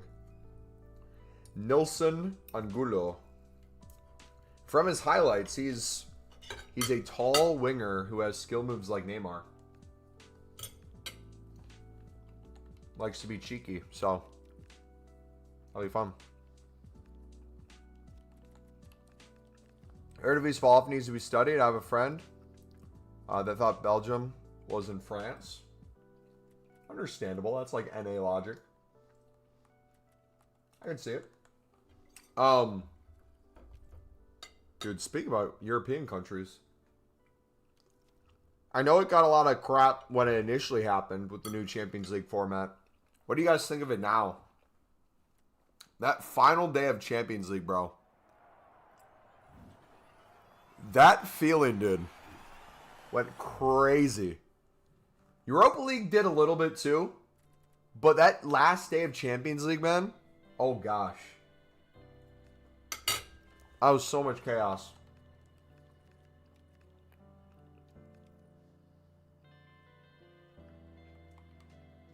Eredivisie is not completely fallen off. Ajax has. PSV is still decent, right?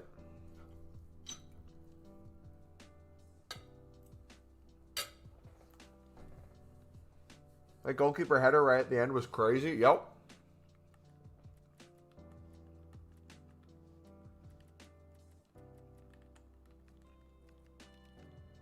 To knock Marseille out as well. Yep. Crazy stuff.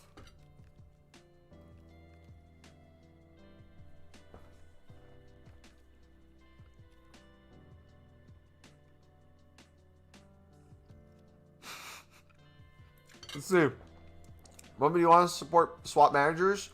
I won't tell you who to support. You just gotta trust. Let's see. Can we have a...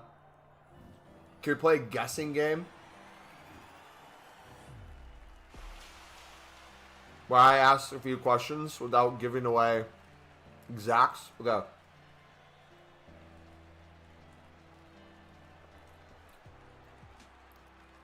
Does your club compete in any European competition this season?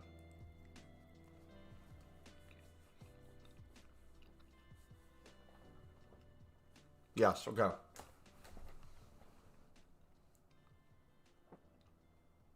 How many questions do we have? I'm going to try to ask them in a way where we take advantage of the questions without going too far. We got one. Your European football.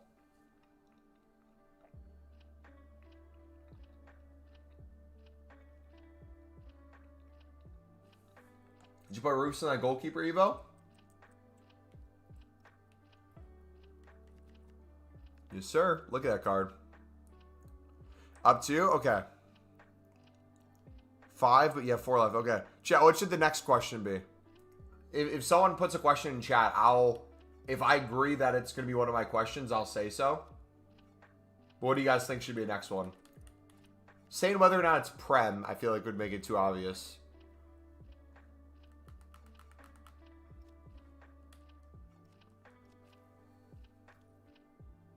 How about a second one is...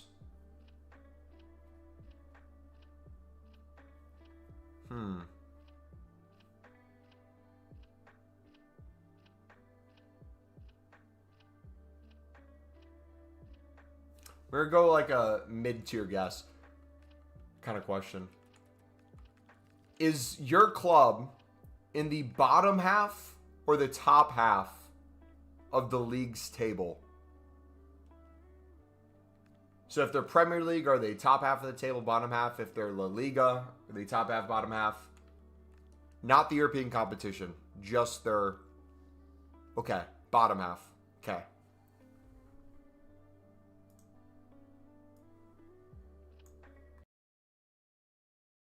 So his team's in a European competition. They're currently in the bottom half of the table. He watches Sunderland football. Which makes me think he supports a Premier League team. But it's not a guaranteed. We could look for teams that are struggling in Europe. Struggling in their league and are in Europe. Spurs would be one of them. How are Spurs fans feeling about their manager, though? Because they just had that 2-2 draw where they came back against City.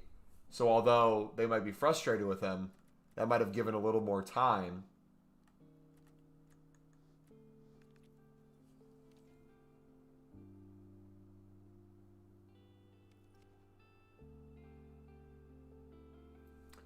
No, I'm not even going to ask.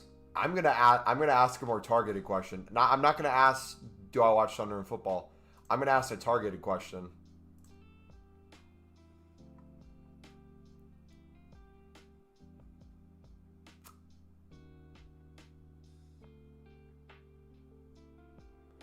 How many times have you watched Wolves play this season? How many games have you watched Wolves play?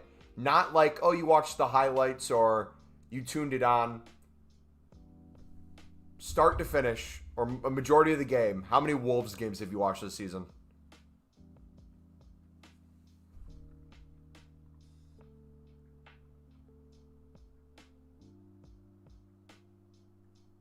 Two or three times. Okay.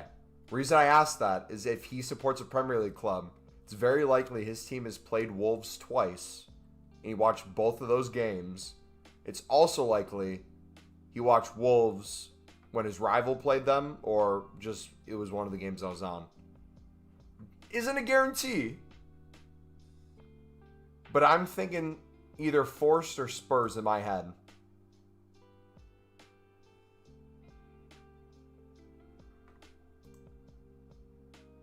Currently in ads. Okay.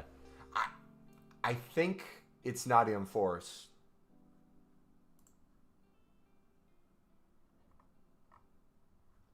But Nottingham Forest isn't... Oh.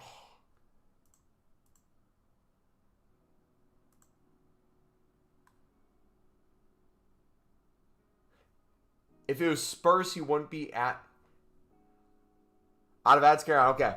So I'm thinking it's between two. I'm just thinking out loud. I'm thinking if you watched Wolves 2 or 3 times this season, you watched because your club played Wolves twice, in my head is what I'm thinking.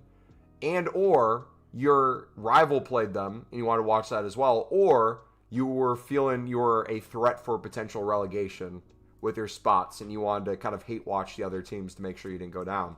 So in my head, I think Spurs, people are relatively, maybe not happy, but they're at least content with drawing against City, how they came back. I think Nottingham Forest, though, being 6 points away from the relegation zone, I'm locking in Forest. Locking in Forest.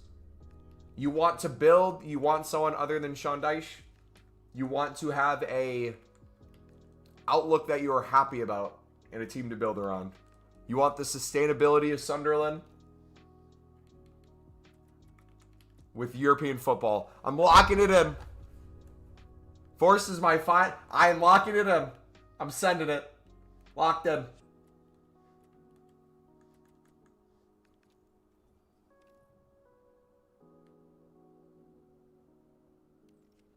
Sharky's going Spurs. I'm saying Forest. We got 2 Spurs. Correct answer. I was right. Let's go. Cold. So, what were the games you watched Wolves play? Has Nottingham Forest played Wolves twice?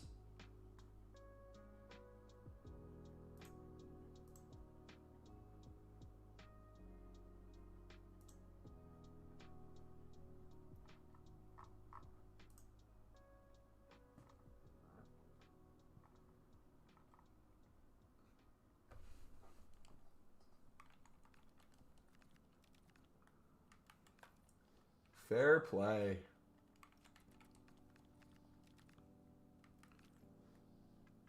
We played them once, definitely. Okay. What was the game you watched Wolves play then that wasn't Nottingham Forest? That's the one I'm very curious about.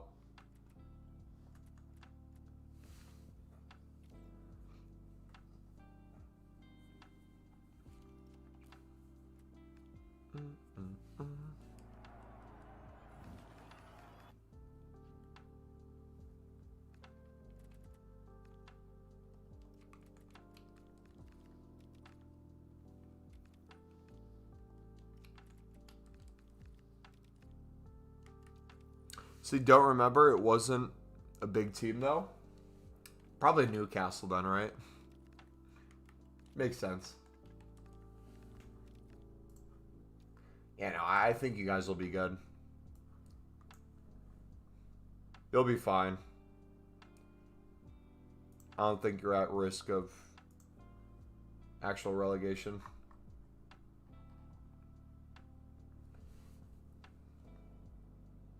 The interesting thing is, though, realistically, I think Burnley and Wolves are for sure going down. The question becomes, with the window that West Ham had, the players they currently have, does West Ham have enough to not only get points to get out of relegation, but get them at a rate fast enough where they're surpassing Leeds, Nottingham Forest, Crystal Palace, and Tottenham around them? I don't know if they can. Because West Ham has a pretty difficult schedule coming up, I'm pretty sure, right? They have Burnley next. Then they have United. They have Burton in the Cup. They have Bournemouth, Liverpool, Fulham, City. So if Burnley and West Ham... If Burnley beats West Ham... Wait, where are they playing? They're playing at Turf Moor. If Burnley can beat West Ham, there's a realistic shout West Ham doesn't win a game until Wolves on April 11th.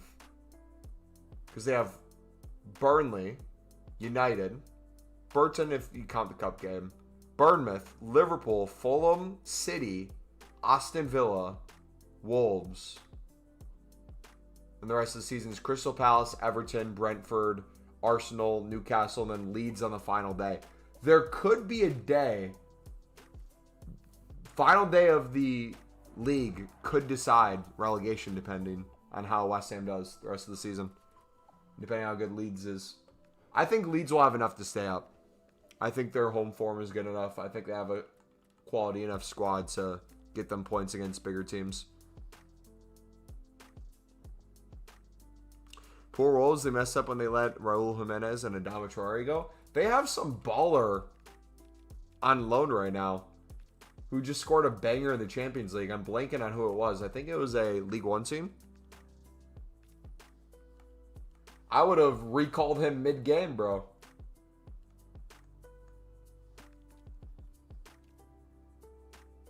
The beginning of the end, I personally cannot wait to have hopefully 2 newly relegated teams go down. And there'd be no better ones than Wolves and West Ham, in my opinion.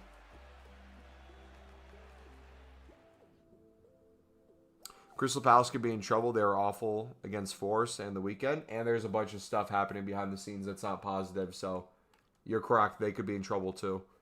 I think one of the most dangerous spots to be in, I think Nottingham Forest is going through it. You see Crystal Palace going through it to a certain extent. West Ham, I guess you could make the case years ago. Brighton's not really in trouble. Bournemouth's not really in trouble. There's a lot of teams that have a really good season or in Europe, and then they sell players and they don't replace well. Wolves is just Wolves. West Ham, I feel like, is slowly deteriorating. Bournemouth replaced a lot, had a lot of money, spent a lot of money. Players are coming due, but like they were competing against a lot of the signings that Sunderland wanted. So like the people that Sunderland missed out on, let's go player for player. Diakite, I think for like 35, 40 mil. Sunderland, I think, threw in a 25 mil bid. Didn't get Diakite. Bournemouth did. Bournemouth beat Sunderland to the goalkeeper, Petrovic, from Chelsea. We spent a third of that price on roofs. I feel like we won on that one as well. Missing out on Diakite, getting Alderete instead. You even say Mukiele. Mukiele and Alderete both for a combined total price. Mukiele, Alderete, and roofs for a combined price less than Diakite.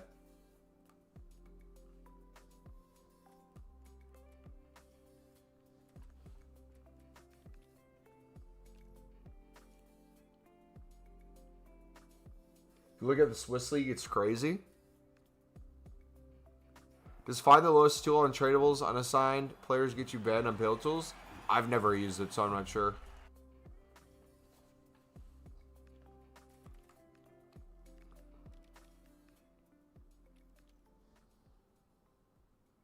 There's a chance Brighton will go down playing like we are. 1 win and 12. I think Brighton still has enough squad depth to turn it around. What was interesting is you guys obviously wanted Watson from Sunderland. But the fact that he's loaned out now to Millwall, I thought for sure if you guys were going to buy him from us, that he'd get a little bit more playing time. Obviously, he was going to be more of a prospect than anything, but... Dude, Adingra. I had high hopes for Adingra. If he does not get the option exercise at the end of the season and he comes back... I don't know what's going to happen, man. But we could get potentially almost the amount of money we paid for him back, which I wouldn't mind.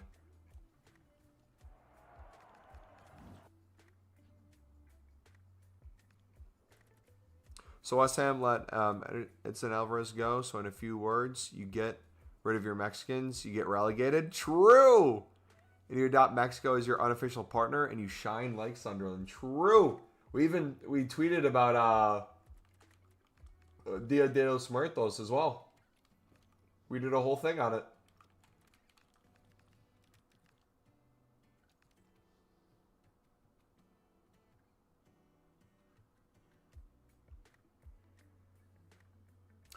Wait, Gruda got loaned out? No, why did Gruda get loaned out? Wait. I could have sworn Gruda was doing decent.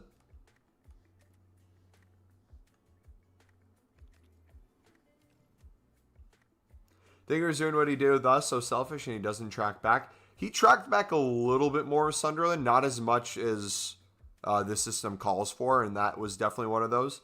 I will say, for those of you making fun of Sunderland for signing Adingra, as a example of Sunderland not signing all quality and having some misses, I will say Sunderland wanted Adingra when we were in the championship. So in terms of like what we were looking for, in terms of a deal, he was one of the first ones we were looking at. So you'd think any quality over that for future signings, or younger and more chance to be better. But yeah, the thing that frustrates me the most with them is you can see the flashes of brilliance, and then you just see decision making just completely fall apart in the span of 2 different possessions. You'll see him lose it on a dribble, not track back completely, or give up a corner and then we concede. And then the next play, he'll take on 3 men, have a chance to slot it for an easy goal, and he'll whip it past everyone and it'll go in for a throw-in.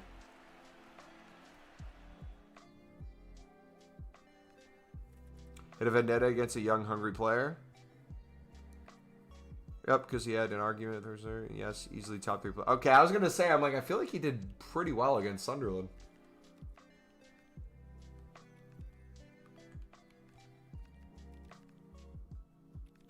It's about 7 players I don't see staying with Forest next season, which is worrying. Yeah. Does Forest have a director of football or one of those positions that plans replacements well, or is it kind of just hit and miss?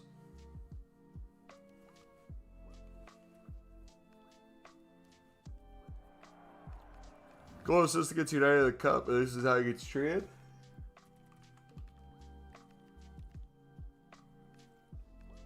That's crazy.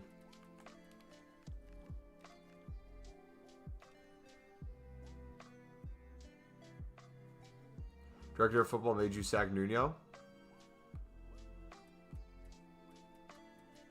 Who's the director of football? Is he best friends with Manakis? Or whatever your owner's name is? Or is he actually a director of football? Why squad battles are 0 to 16? Why are you 0 of 16 of your squad battles? Or why did it reset? Because we had squad battle rewards the other day.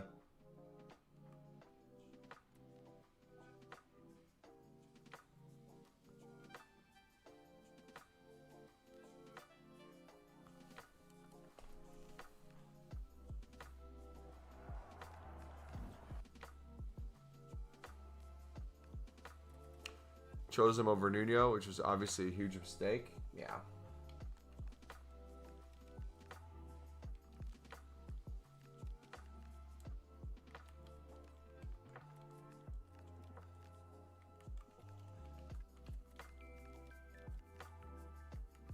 Basically has the final say on who we sign.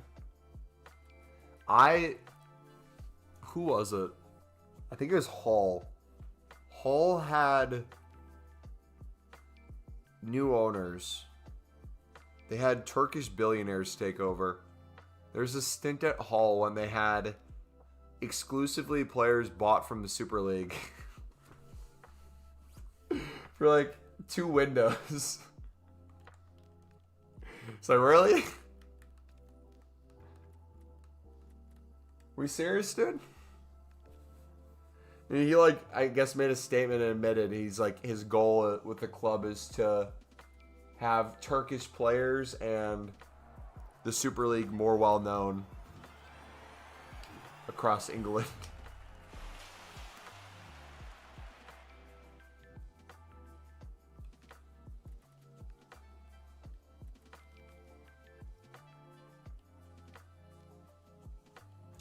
Asking this, Turkman.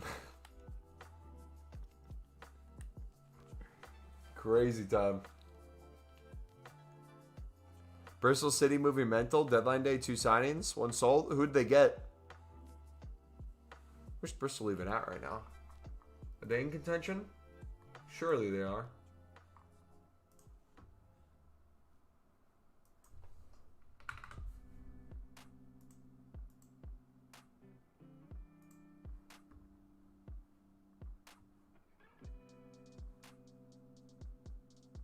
They're 9th, yeah. Real question is, what is the championship team of the season going to be?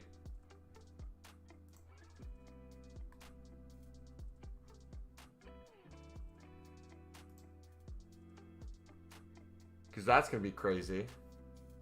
You have the Swansea striker who's winning the race right now for Golden Boot. You have Jack Clark, former Sunderland player, right behind him, but 4 PK goals. Morgan Whitaker doing Morgan Whitaker things, just being consistent. Adam Armstrong just left, right? Dang. Who's top assists? Michael Johnston. Kills. How about foot mob rating? Aluza's a 7.59. Hackney's up there. Victor Torp's up there. Cantwell's up there. Joe Gelhart? Brother, I haven't heard that name in ages. He's actually having a phenomenal season. So happy for him, man. Jeez. Dude could not catch a break.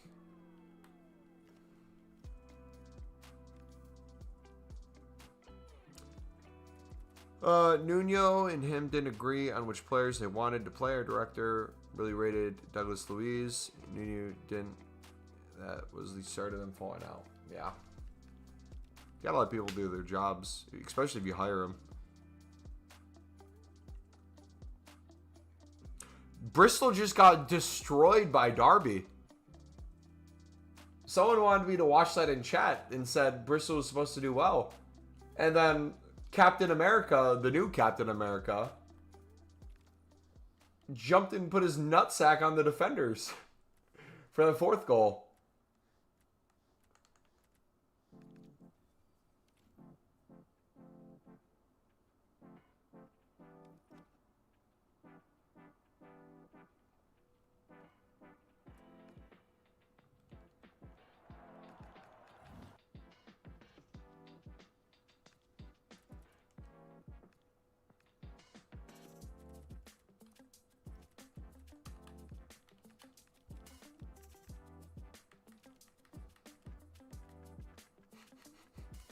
I will not watch them live. I just track a few players.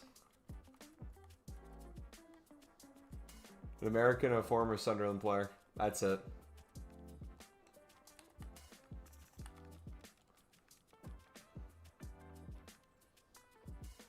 Bristol City or bare bones. We still like 6 players from the core 18. You still have Twine, don't you?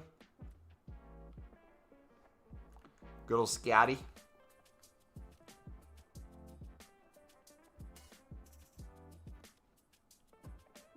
Dude, that whole sequence made me so happy. I saw Adama coming in off the bench, and I forgot, first of all, that he made that transfer. So I was laughing when I saw him. Then I saw the next... No, wait. No, we watched it on stream. I think I asked if he had the Diddy oil with him. Because usually he lathers his body all with it before he steps on the pitch. I saw he didn't have that. Then he got into that scrap. It did. So fun. He's a dead ball merchant. I remember when Sunderland was interested in him. And our fan base got upset when we didn't want to overspend for him. Dude, it's... At the time, like, don't get me wrong. I'm glad I'm out of the championship. But there's something about, especially when you sell a player, like Jack Clark, for example, and you get a decent amount of money, or Ross Stewart, you sell a player, And those funds open up infinite doors for a championship team. But when you're forced to try to, like, overspend, striker was one of those positions, too, that Sunderland refused to overspend on. There were so many times our fan base was begging and pleading, sign this striker for 10 mil. Please just do it. We have everything but a striker. I'm so glad we didn't overspend on areas. I'm so glad we got Mundell instead of Scotty. I'm so happy that we ended up not getting the main man himself who assisted the game winner in the playoff final, Kiefer Moore. I'm so happy we didn't get him, even though he wanted to play for Sunderland. It's crazy to see how it works out. But also, too, it's crazy when you think a player is going to be phenomenal and then they just never reach that. Like when Sunderland signed Amdalaba, I was convinced Amdalaba was going to cook the entire championship. Or Adil Ashish that we just got rid of. We put him on loan to Aberdeen and then called him back so we could sell him on a free, or not even sell him on a free, so we could cancel his contract so that he could join Schalke today to open up a loan spot for us to get rid of Adingra on loan to League One so we could bring in our new guy. Yeah, Evan Ferguson was another one. Oh, gosh, dude. There were so many names. Nothing is worse than all the overspent money in the championship on strikers that just have horrific wages for no reason. And now it's going to be even worse. Sheffield United just got Phillips. Obviously not a striker, but I can only imagine his wages must be horrific. And they're probably not going to make playoffs this year unless they go like undefeated for the rest of the season. Which I don't see happening. Matt O'Reilly, 30 million. Dama should have went to the NFL when he had the option. Dama must be the most frustrating player in the world to support. He has all the ability in the world, but his end product just isn't it. I'm trying to think, was there a signing Sunderland made that I was like, why are we doing this? Or I was so wrong about. I think when we got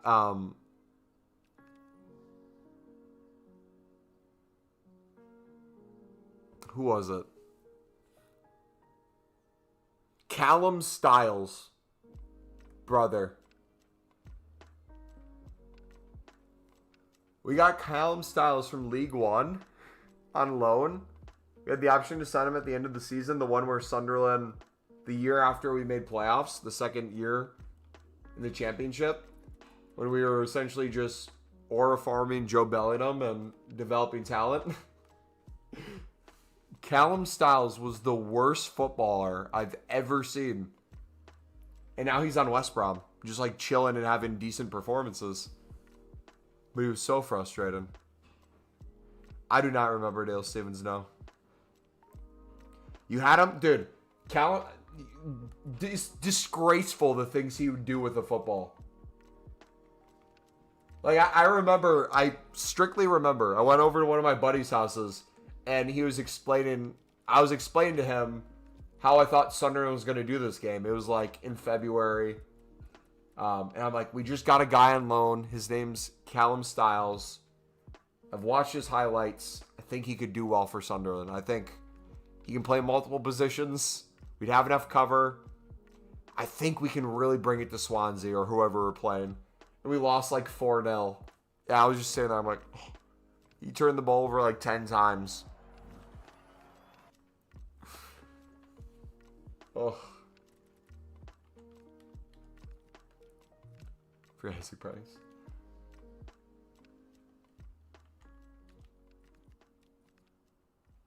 When do the cards update? Does anyone know? When do we get new team cards?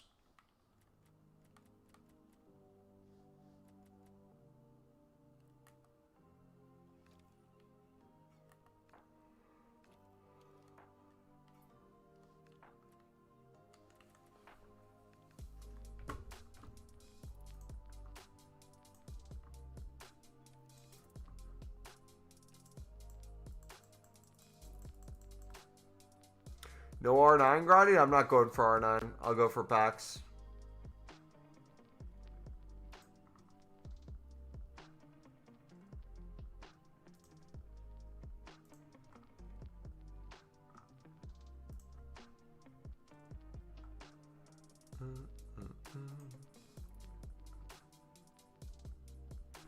Alright, we're gonna end the stream soon.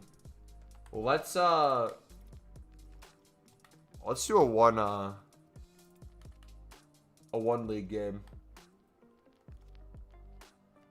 I need a score with finesse goals and assists, so we might as well use our combined team.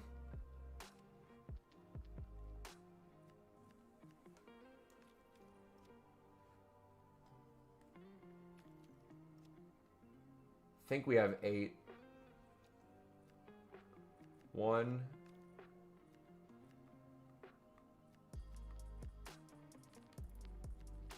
Yeah.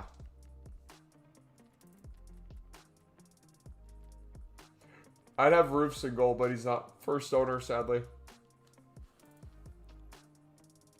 Which is the icon everyone is saying is good value? Is it the pack or the pick? In the swaps or what?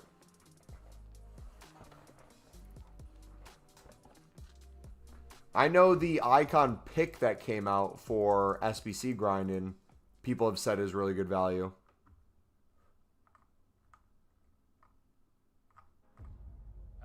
The one with the 88 rated team is the highest one. I'm Guy Mowbray, joined for commentary by Stuart Robson.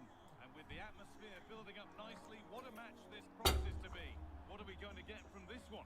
We can talk about coaches and their methods, but it's now down to the players. The pack's good too? Is it? And who will have the greater desire? It should be a cracking game though.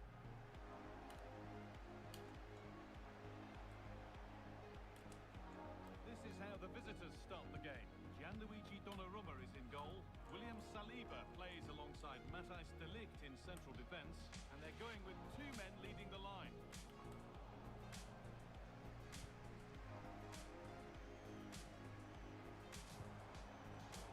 And the momentum is lost. Well, they were nice and compact there and defended that fairly easily. Dude, they never pass where you want them to.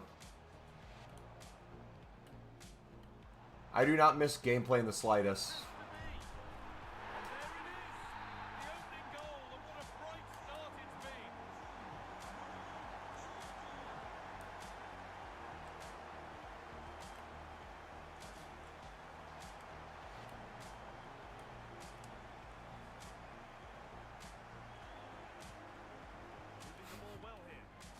Beautiful.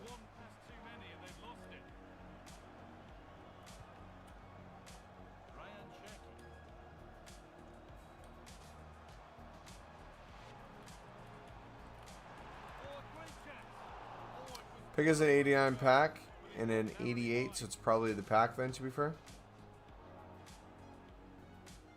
Wait, I thought the pick only had up to an 88. Where's the 89 rated squad? And on to Mayenda.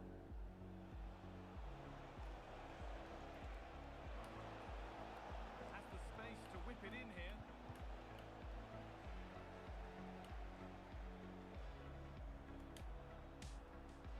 Making good progress here. Moving infield now. Terrific tackle. Now what? Yeah, if he would have scored that, I was turning off my console.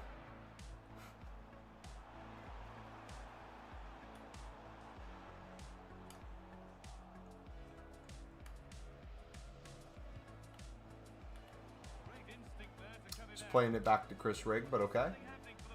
Threw a ball to my striker I wasn't even aiming towards. Beautiful.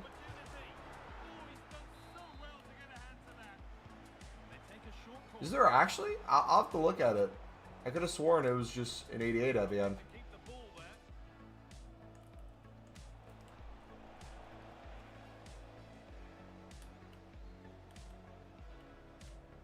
Good run. Now can he pick out the right option?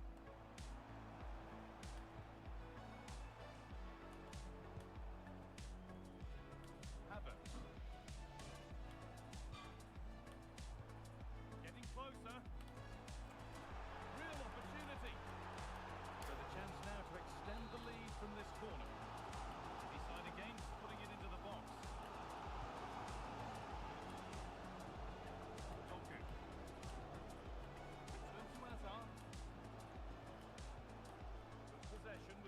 change coming.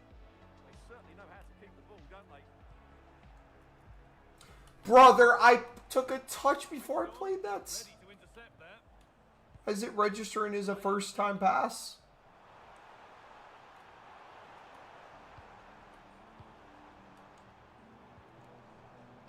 Encouraging signs to the attack, but it hasn't led to anything.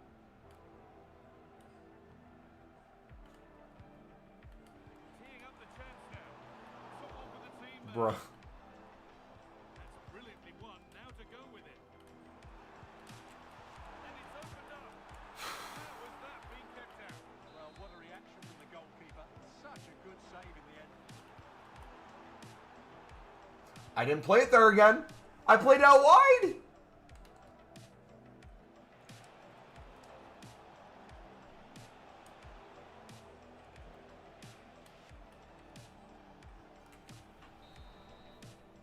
that's going to be it for the first 45 minutes. Right, it's time to get this Marcel SBC done. Get her done. How many days are left on him?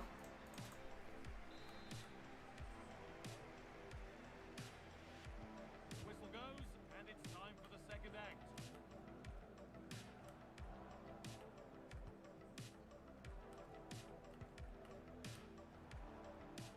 Ryan Sheck. They've lost it there, and the attack is over.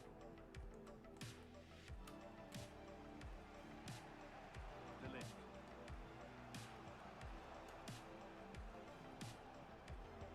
That's a nice forward-thinking pass. Work to win the ball and stop something happening. Well, I have to say, that was a good piece of defending there. Could be a chance to break here. Havertz. Another goal. Let's take a look at the icon.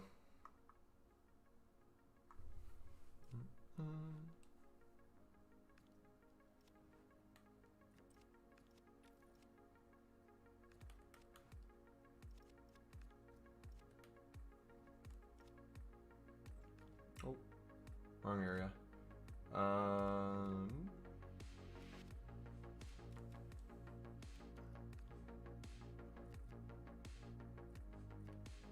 So the pick does have the 89 at the end. For some reason, why did I think it was only the 88?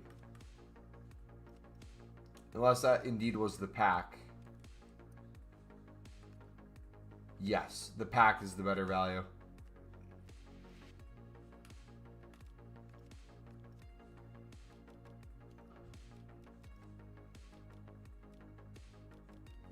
%.